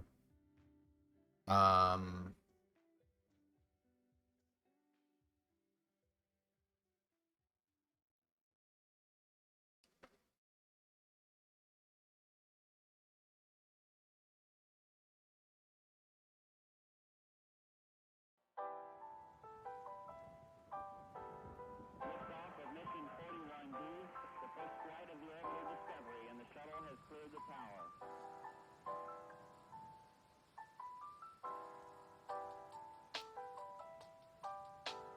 Discovery's core computers now have primary control of critical vehicle functions. Oh, what are we doing first?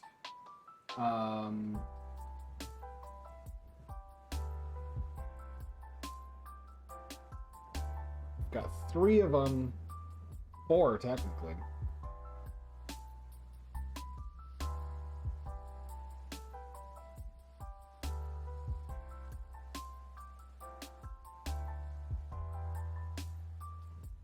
Excuse me. Oh, which one?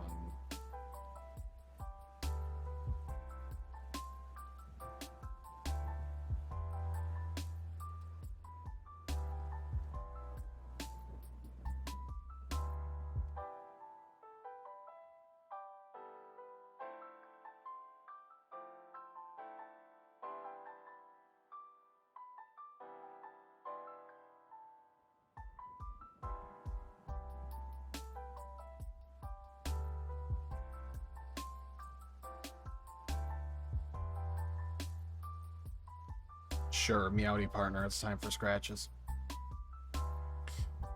Alright.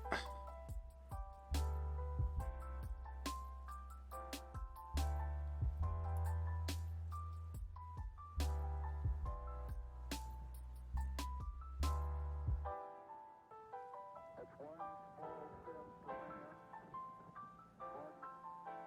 man, one giant leap for mankind.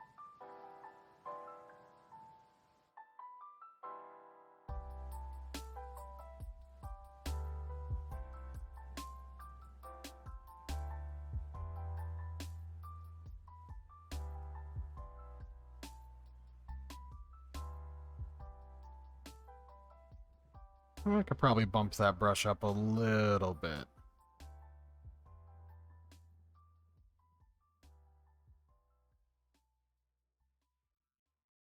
Just about the center here. So this is the Civil War island. Whoops. So let's go and pick the dirt. No, they had red dirt.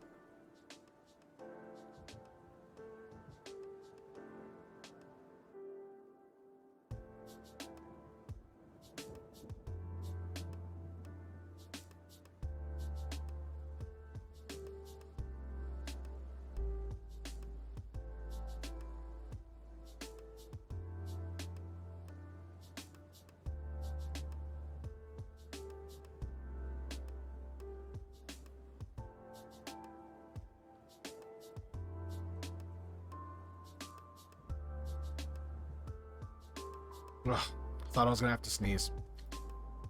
Alright, so now I can take this and cats like sand, as it turns out.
Oh, that is so much nicer.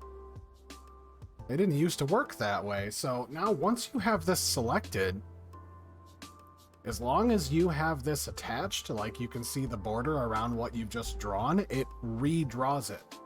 It doesn't like put a new drawing down. Originally it had multiple drawings going on. So that is just wonderful. All right, let's see. What kind of templates from groups?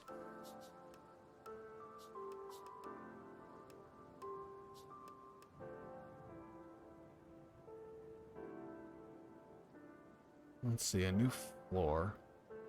Let's shut that off.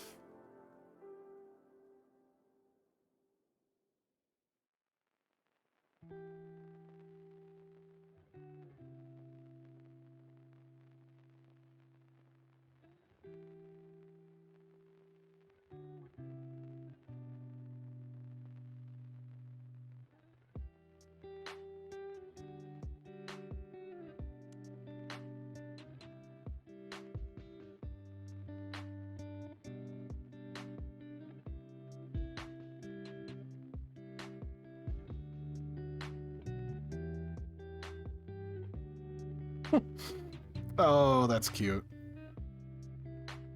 All right, so every village needs what? What is the one thing every village is going to need, no matter what? We need to draw tavern.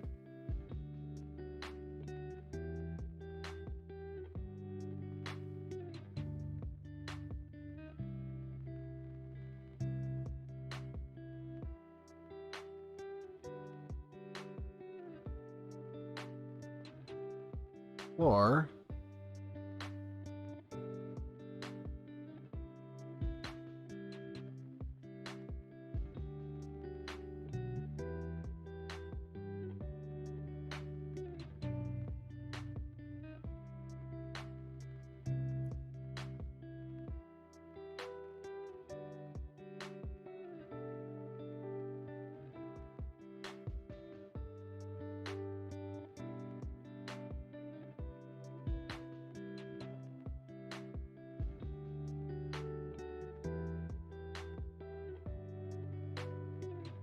rotate it 90 degrees.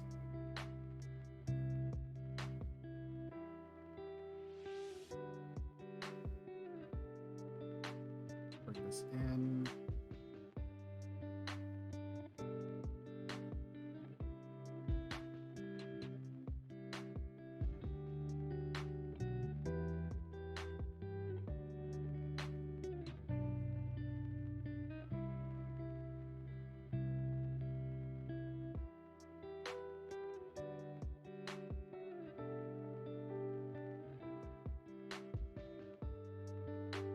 There.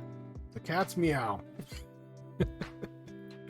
I shouldn't be allowed to do this. Whoops. Nope. Nope.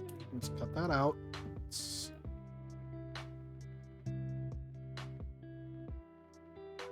Oop, no bugs. It's working just fine. Levels. Let's name this.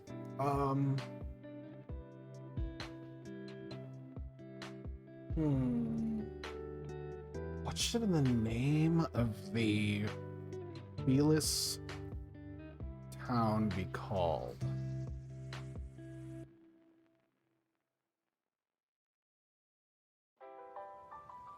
City for cats.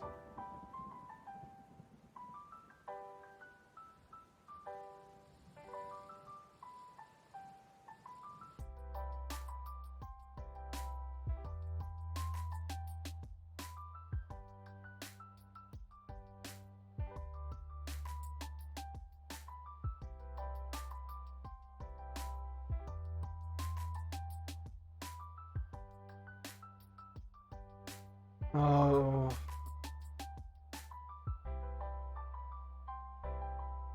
Just put a ground floor for now.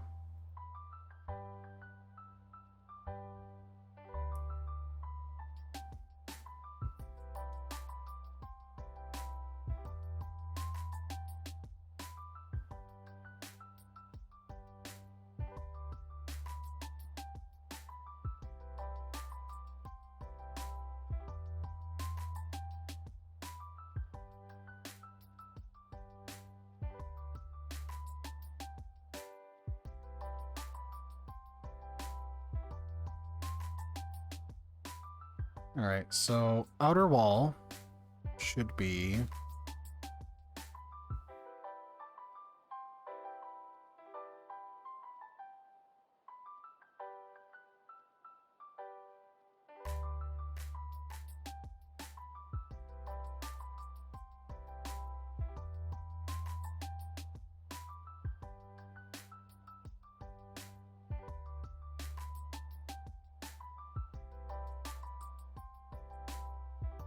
stone.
There. Now we've got the doors.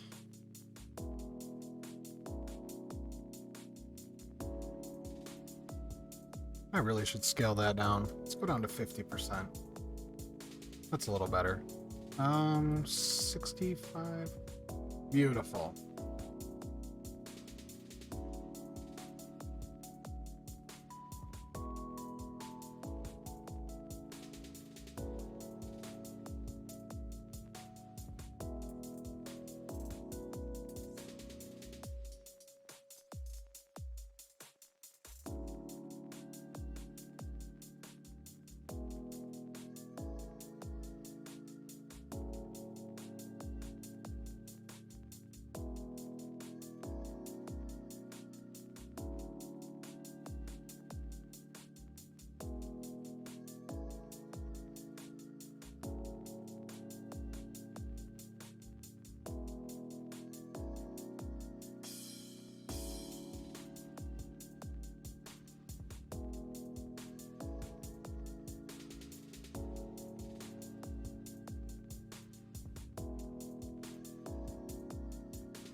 There. Now it's not bothering me.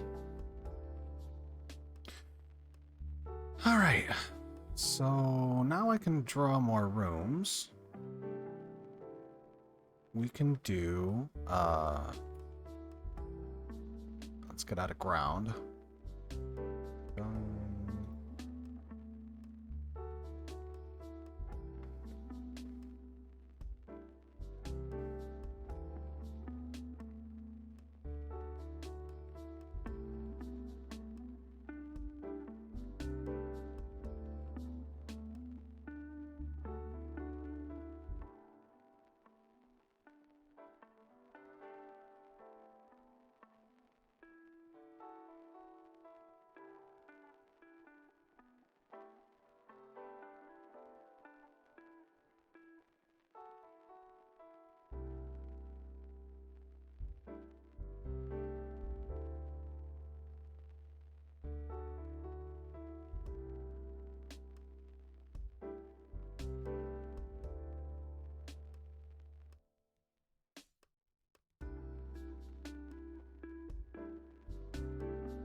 Wood and exact same thing.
all wood. Out of all wood. Nope. That's no bueno.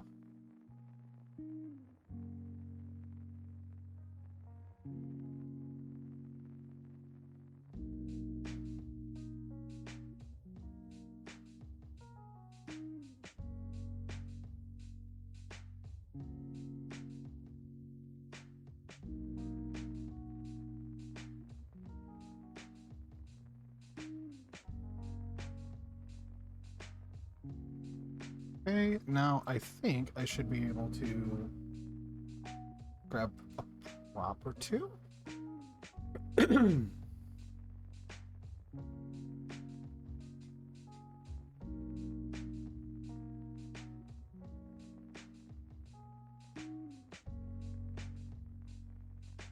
a basket of wool.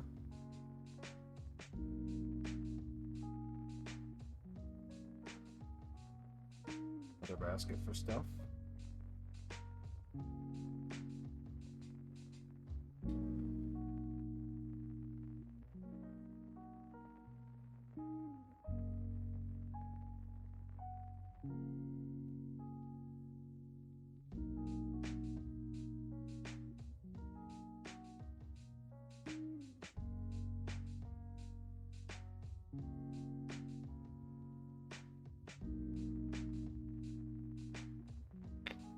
It's a whole thing of wool there.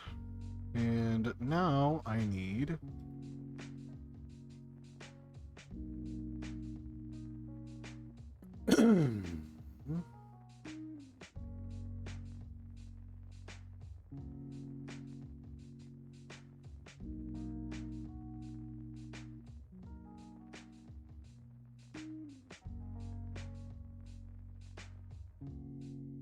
Of course the rooms at the cat's meow would just be a pile of pillows and some yarn. I'm just saying. Alright, now I can take, and I should be able to make a room from template. Oh, nope, let's put a door first.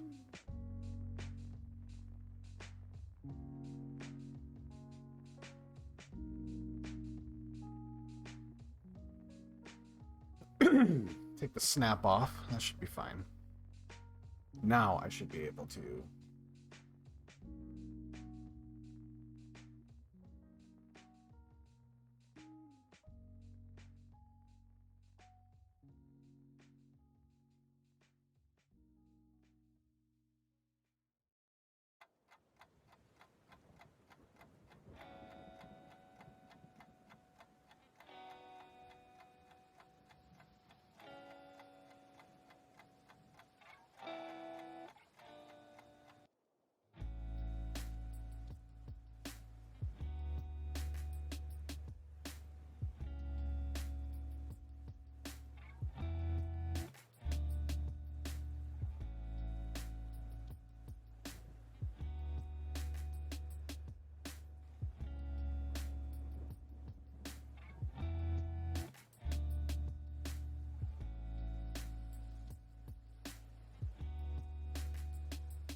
Beautiful.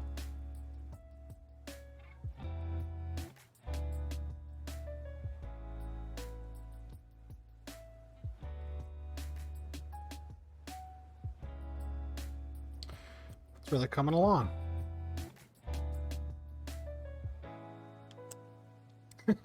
Can't drink if the lid's shut.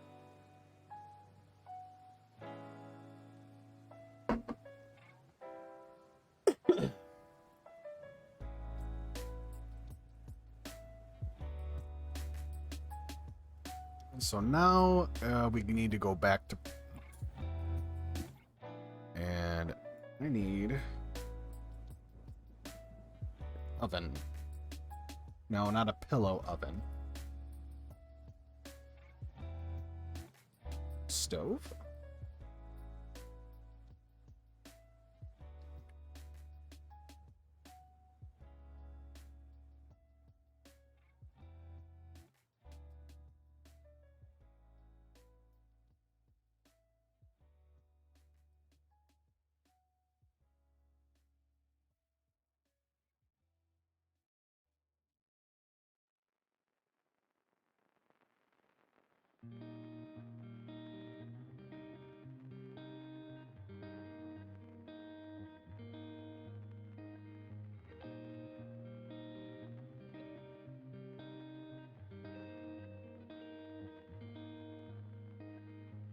That one is 1 pixel off, and it will bother me forever. Cool.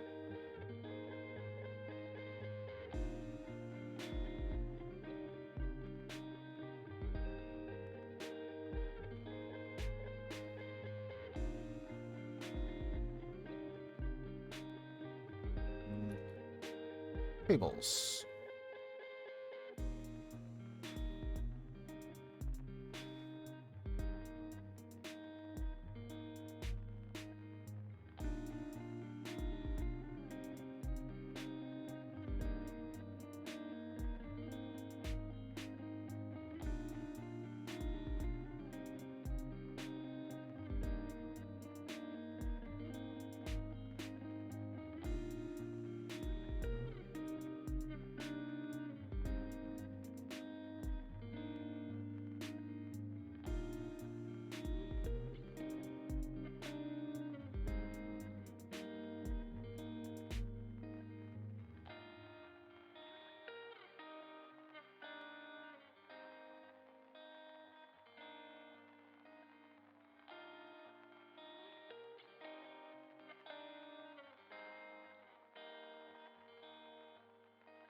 Just piles of cushions everywhere.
Gonna need a bathroom.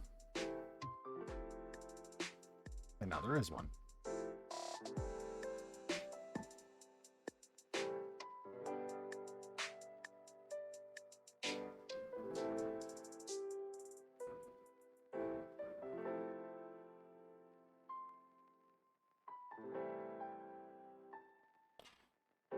Right then.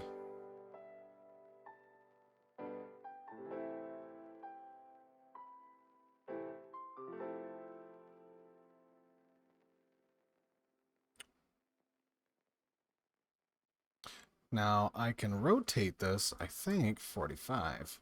No. 90. And I can set this, if I scale it up to about 75, I think.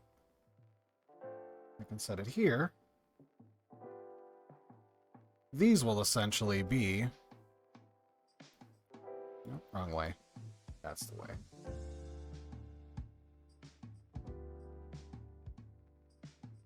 Where the greeters are.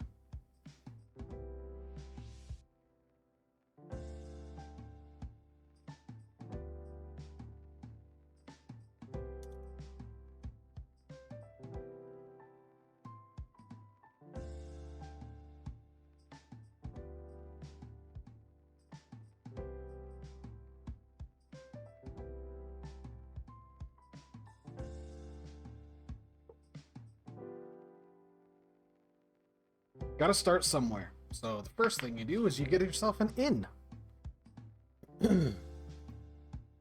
Now, as I'm sitting here looking at all this, I'm like, okay, there's an inn. All right.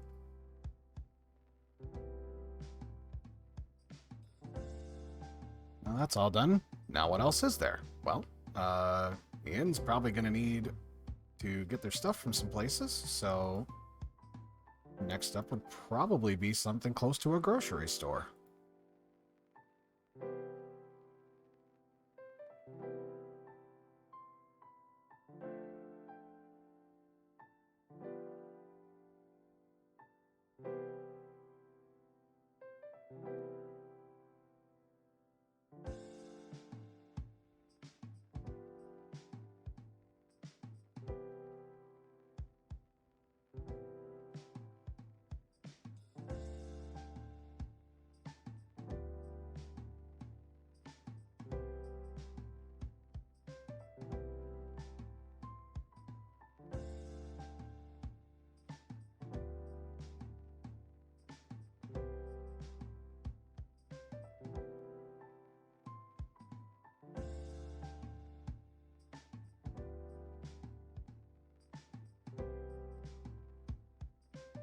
We can flip this.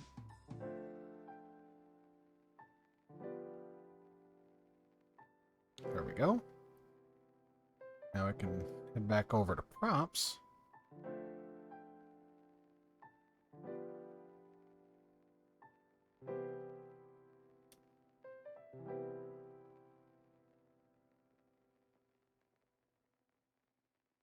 And this will essentially be general store. Trading post of sorts.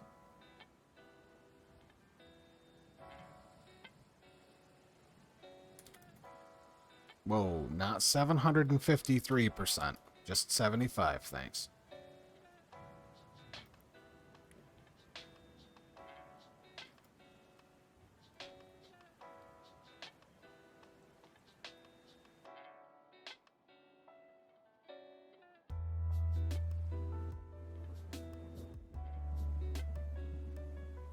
Bar, isn't it?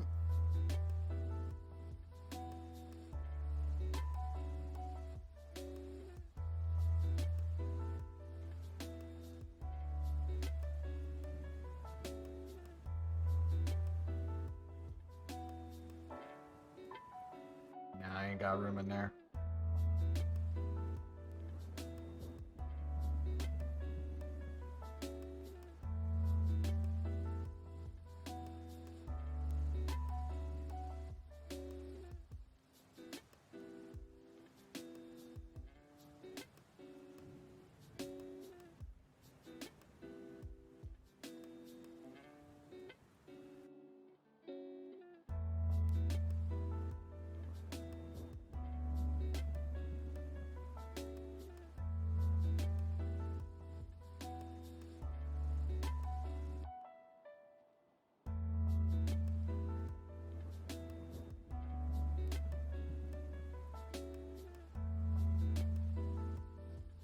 go.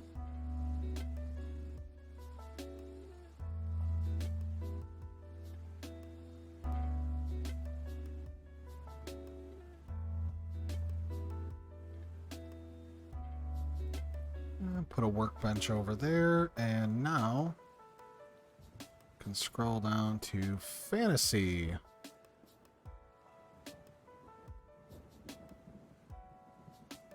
And that's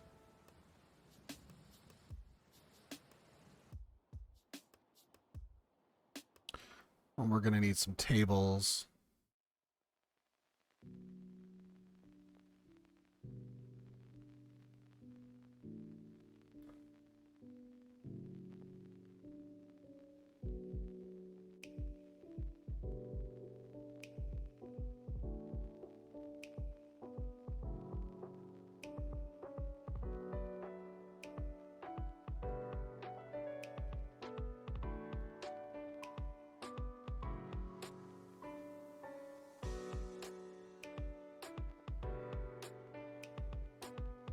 Cupboards.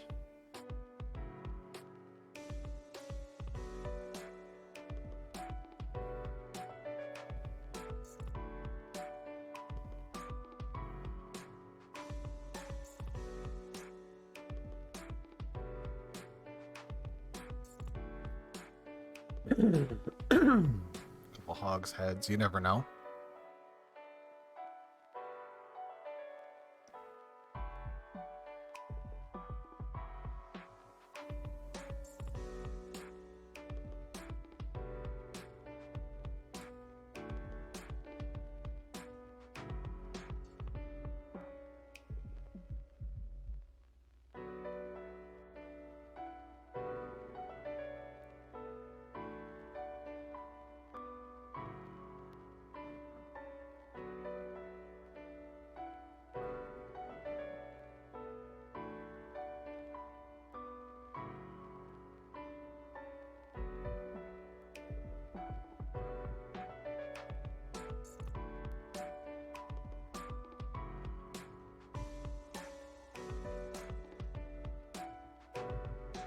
And get rid of those board games.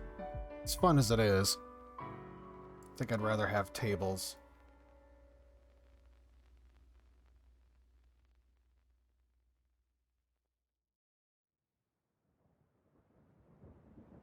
Head back to props.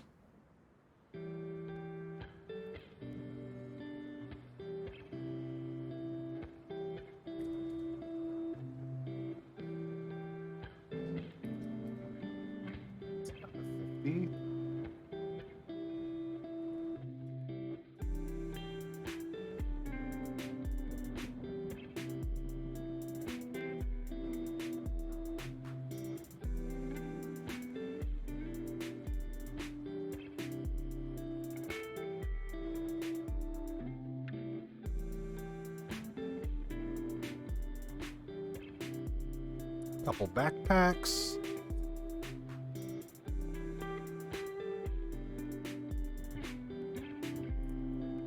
Let's do 15 degrees, drop this down to 50.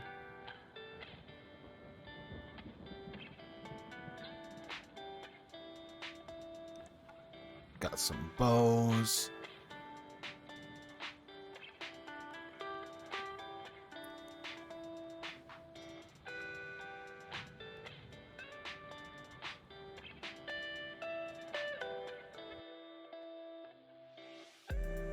Ooh, that's really big.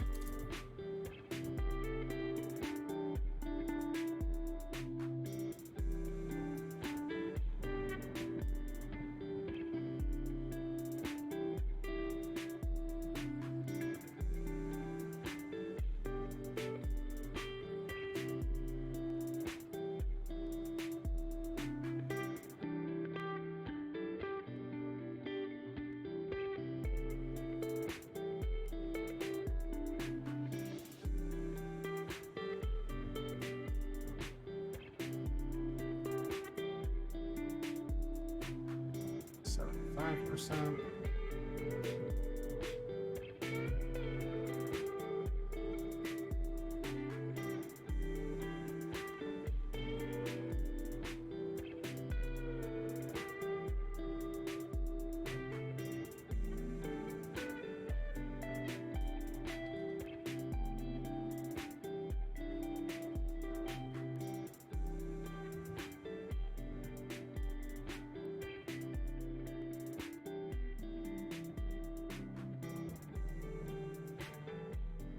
Hmm.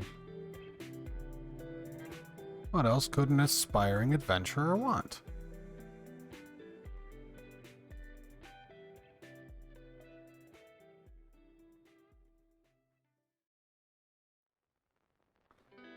Got some maces.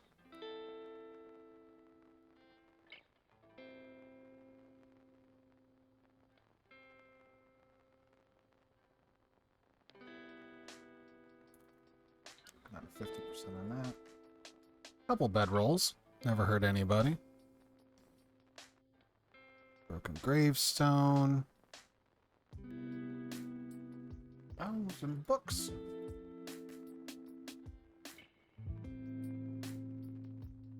Got a knapsack.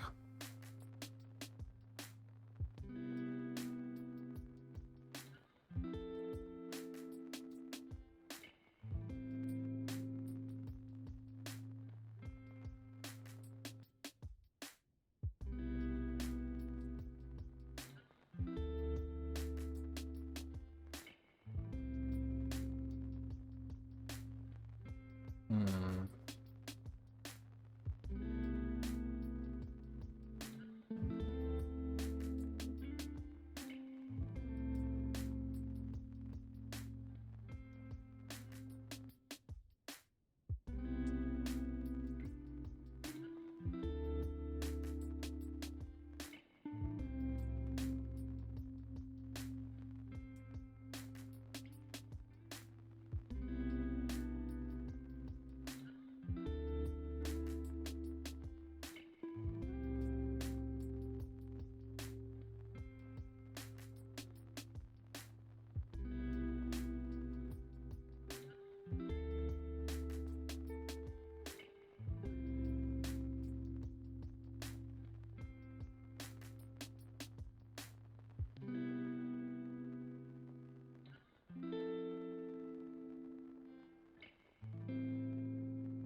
Dragon turtle.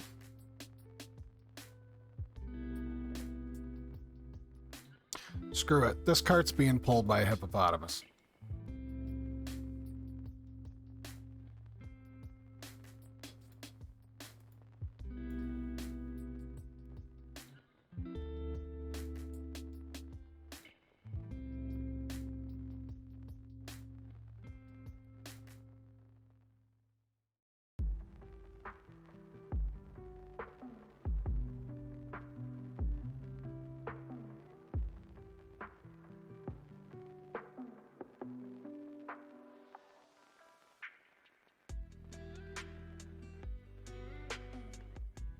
See if there's any raw.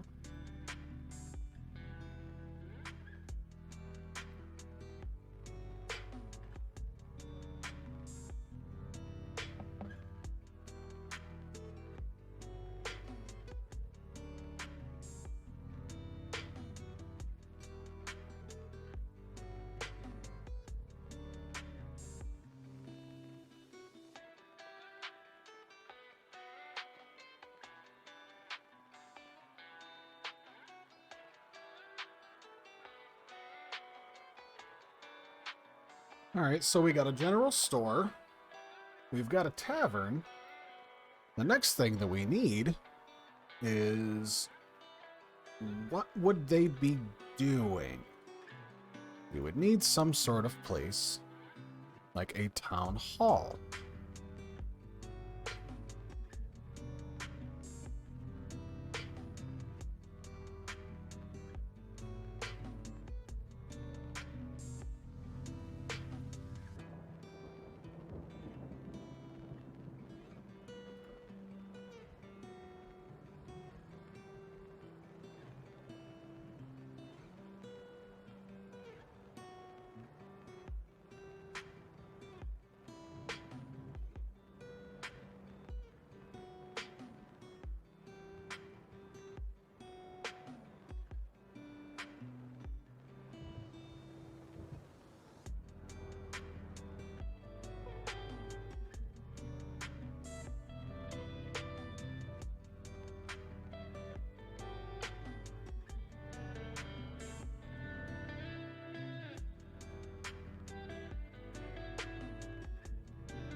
Well, now that's just odd.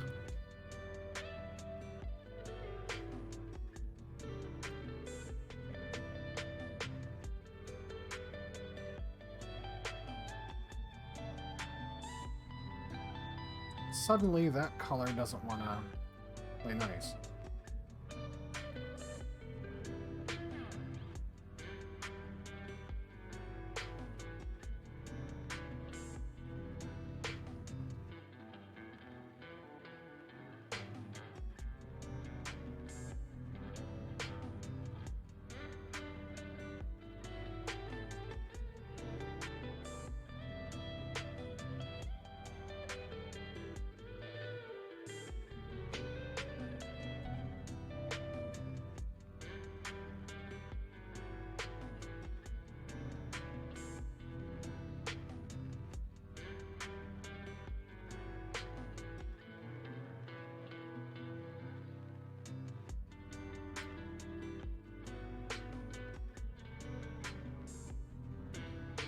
Hmm.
Well, let's continue drawing the rooms.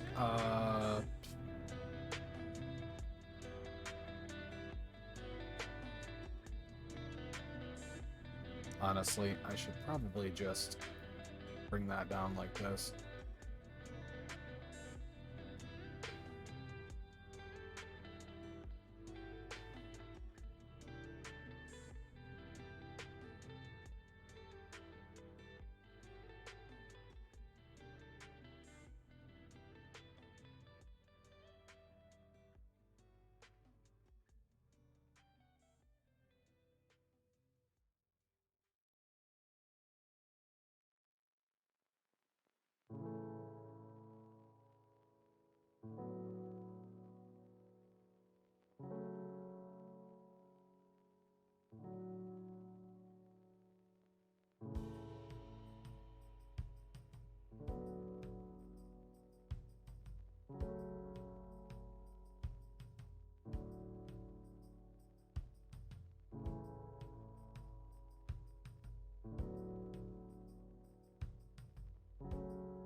Fair enough.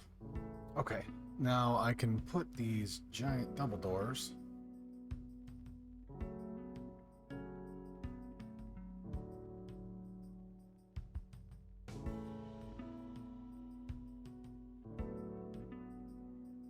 Right on the outside here, and go to props. Stairs.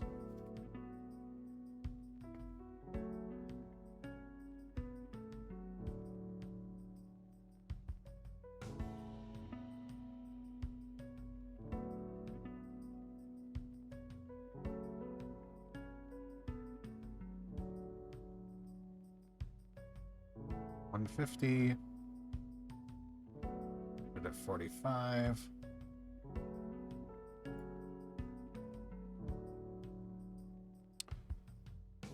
-90 should be 270.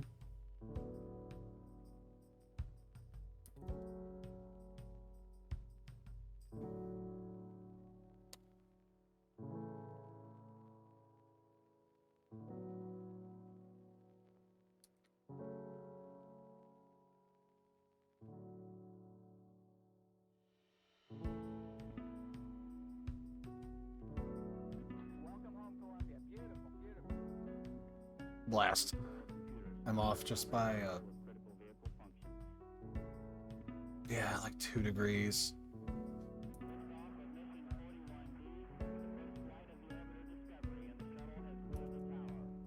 Discovery Houston, trim to ATO.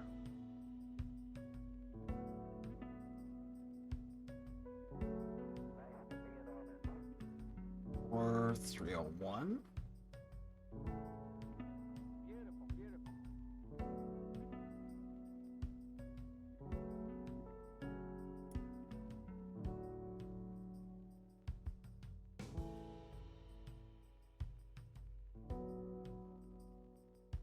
Cool.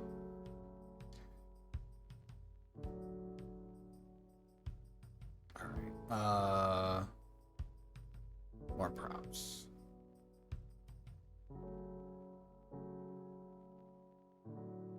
The mayor is gonna have a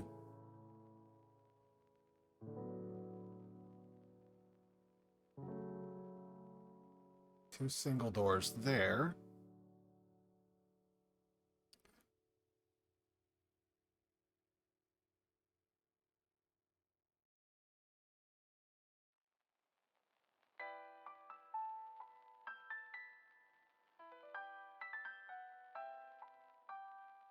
Oh, right. Let's see. Get a desk.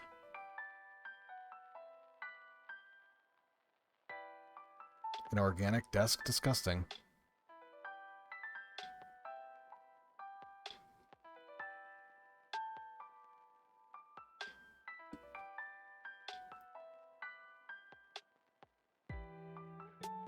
And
gonna save or what?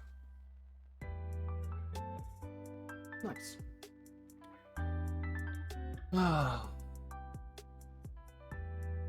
Alright, so that's gonna be the secretary's desk. Now I need a chair.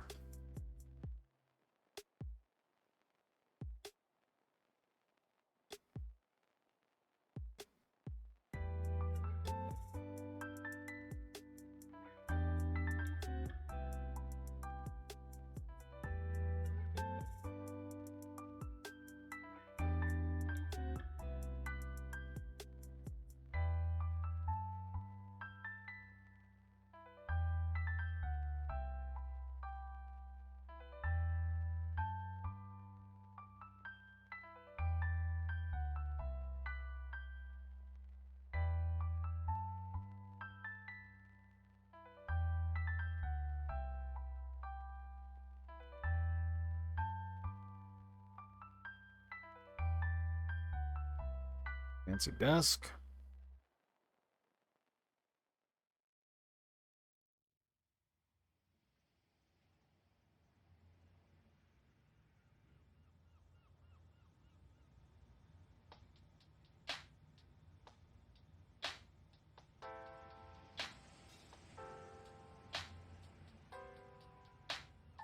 Go back to chairs.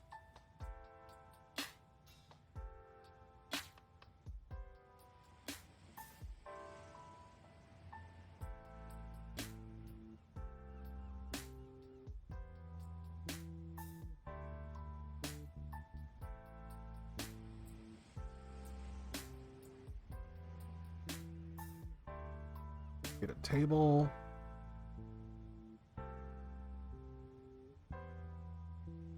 Nothing real fancy, just enough to make it seem like they care, you know?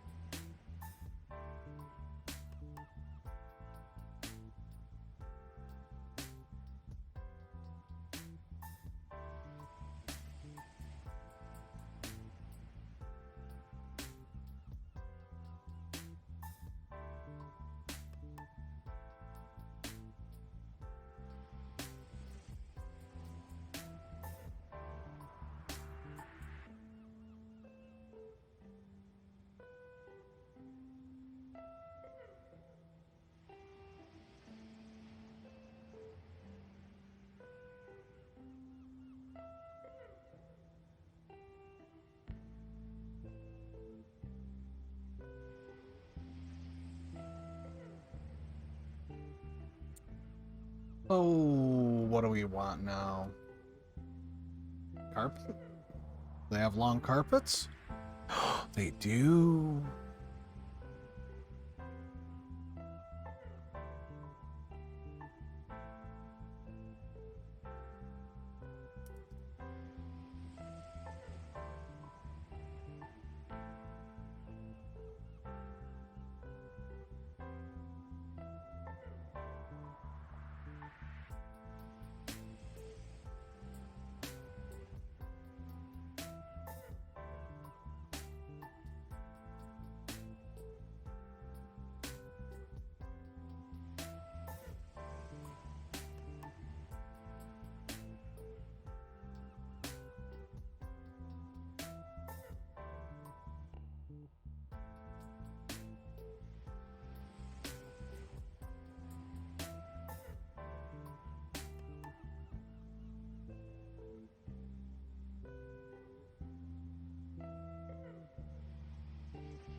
Cool. No one will notice but me.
Okay. So now it's starting to come together. So the mayor's office. The mayor's meowfus? The mayor's meowfus. Okay. That should work.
Few more props and we should be done with this room for now.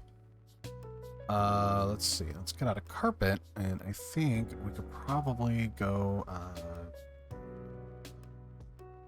hello?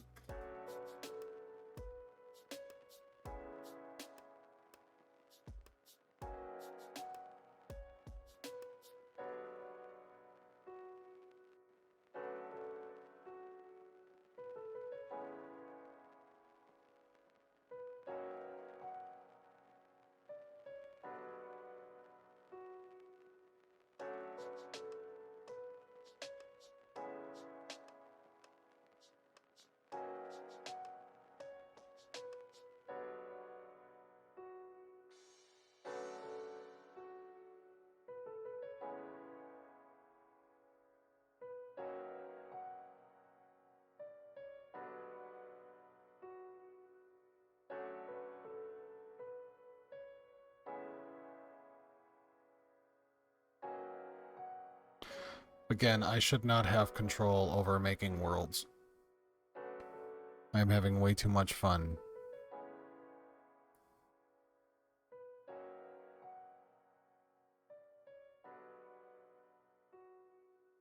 Oh, goodness. What is the... Plant?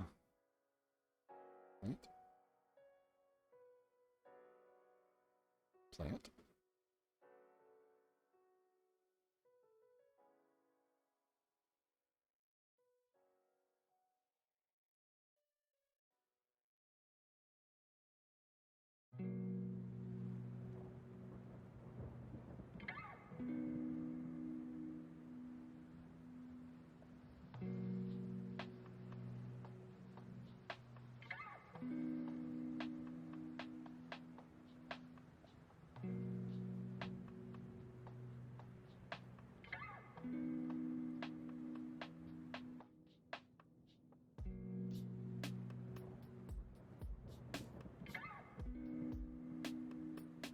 Don't need any of those to be glowing. I think that'd probably be odd.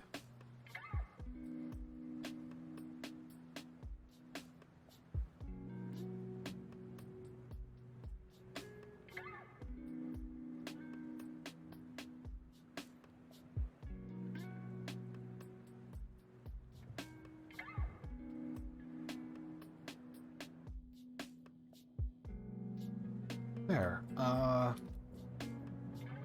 Cabinet.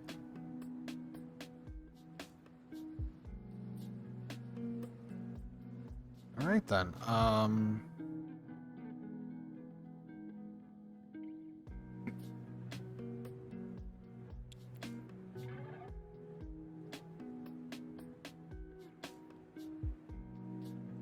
We got pirates, power pack,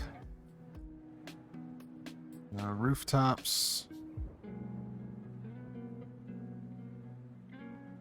Space travel, subway, torture chamber. That's not quite what I'm looking for, but I might use it later. Victorian.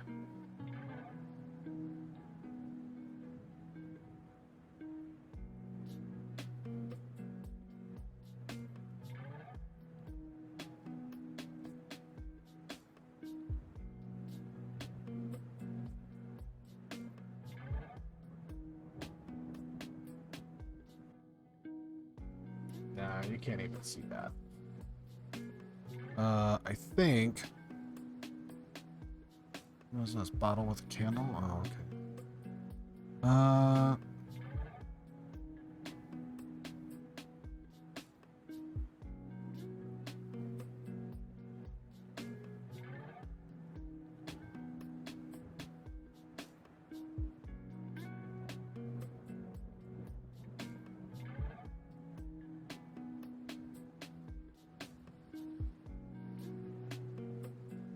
Hmm.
Cool.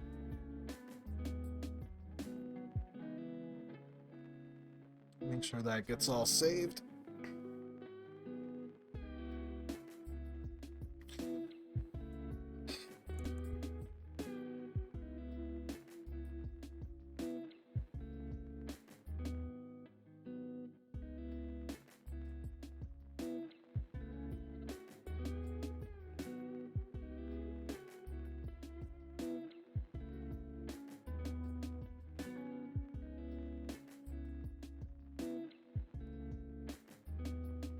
There's a hair up my sleeve.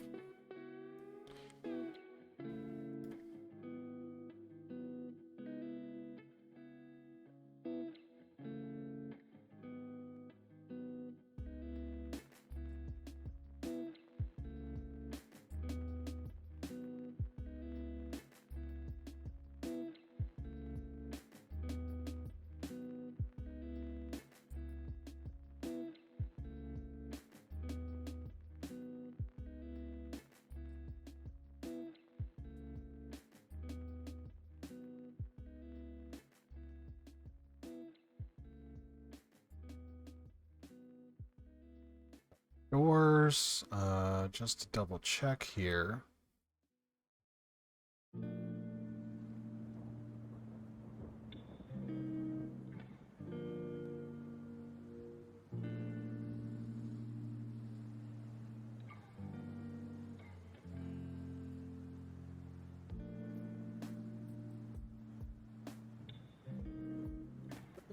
So we got a general store, a merchant,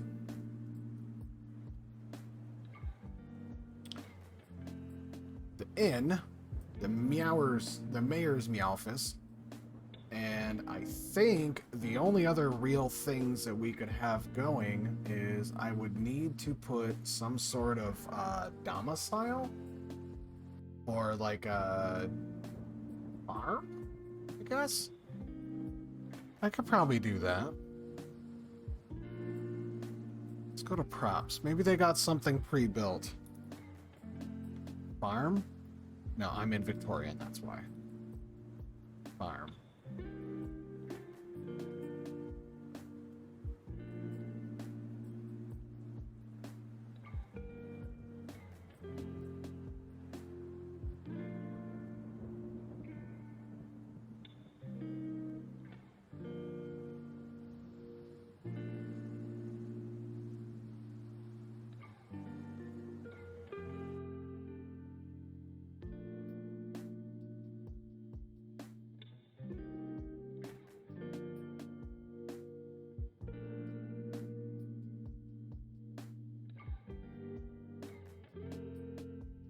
I should be able to,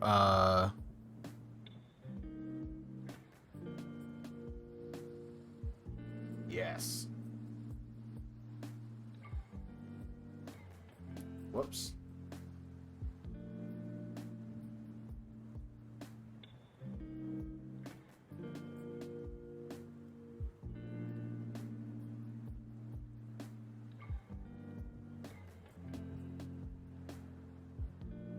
Perfect. Perfect. All right. Let's see. Let's go back to the. Well, let's look at farm. Let's see what we got in here.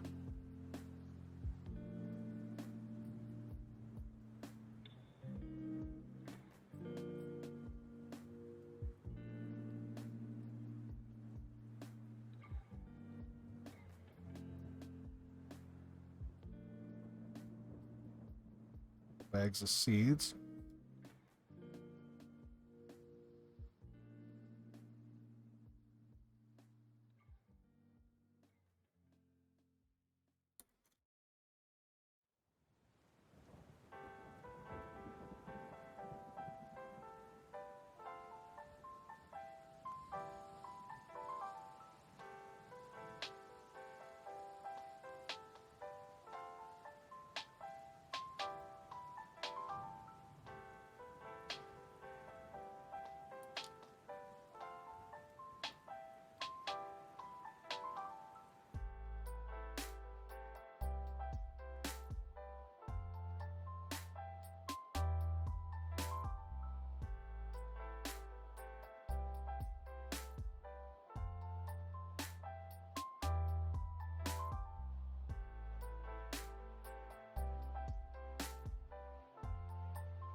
Plant.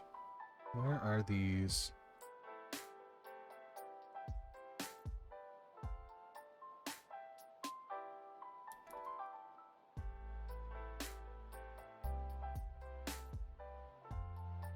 $50 and rotation on 0. Let's shut the mirror off.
Their main export is some magical catnip.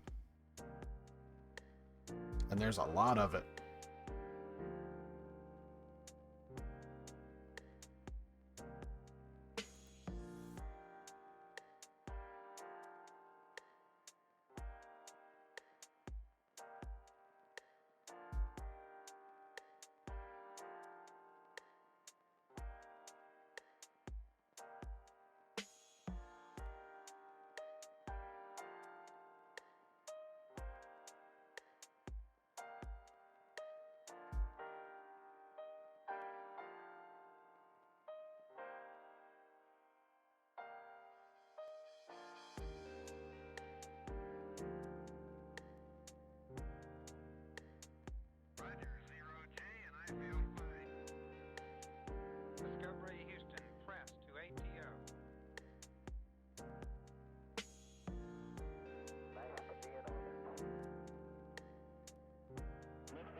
Well, it took a little bit of time, but Discovery's 4 computers now have primary control of critical vehicle functions.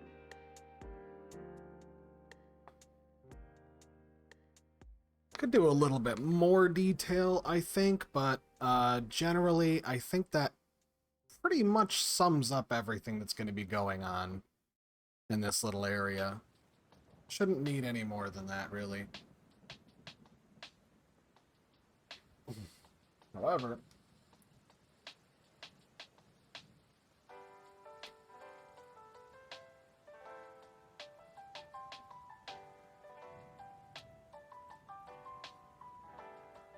these are going to drive me insane if I don't fix them.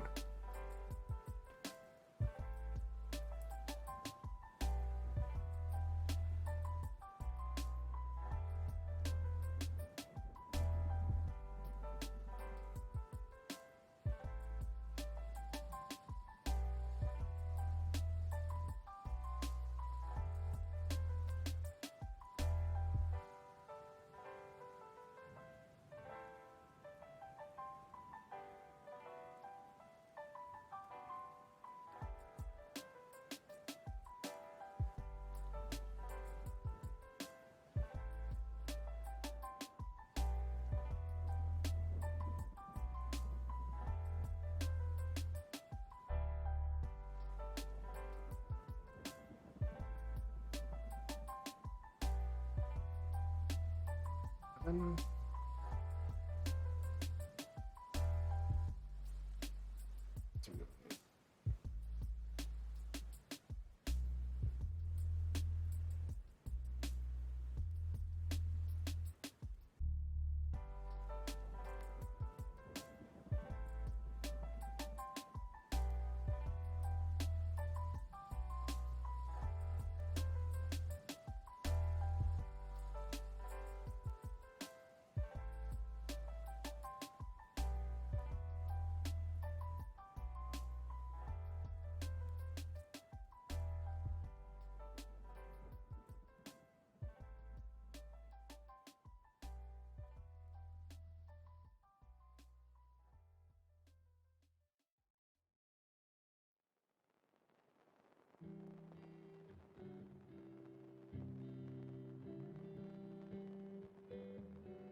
Yeah, give them coins.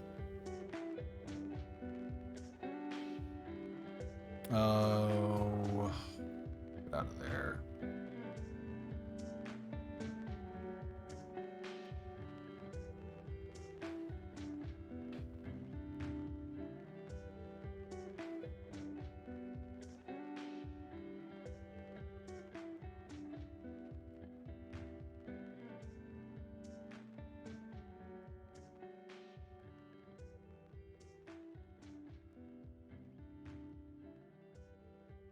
Sweet.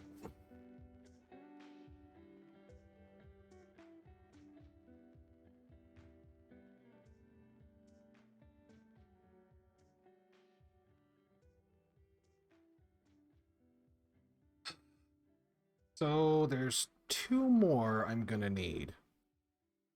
Well, 3 technically. For the rest of this one, I'm going to need...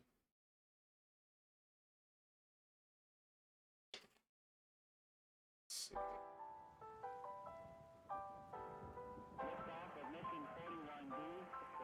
I need that village.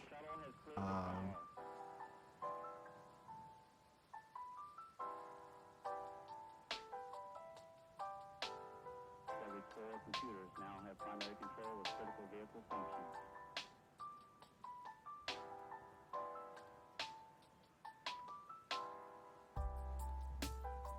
And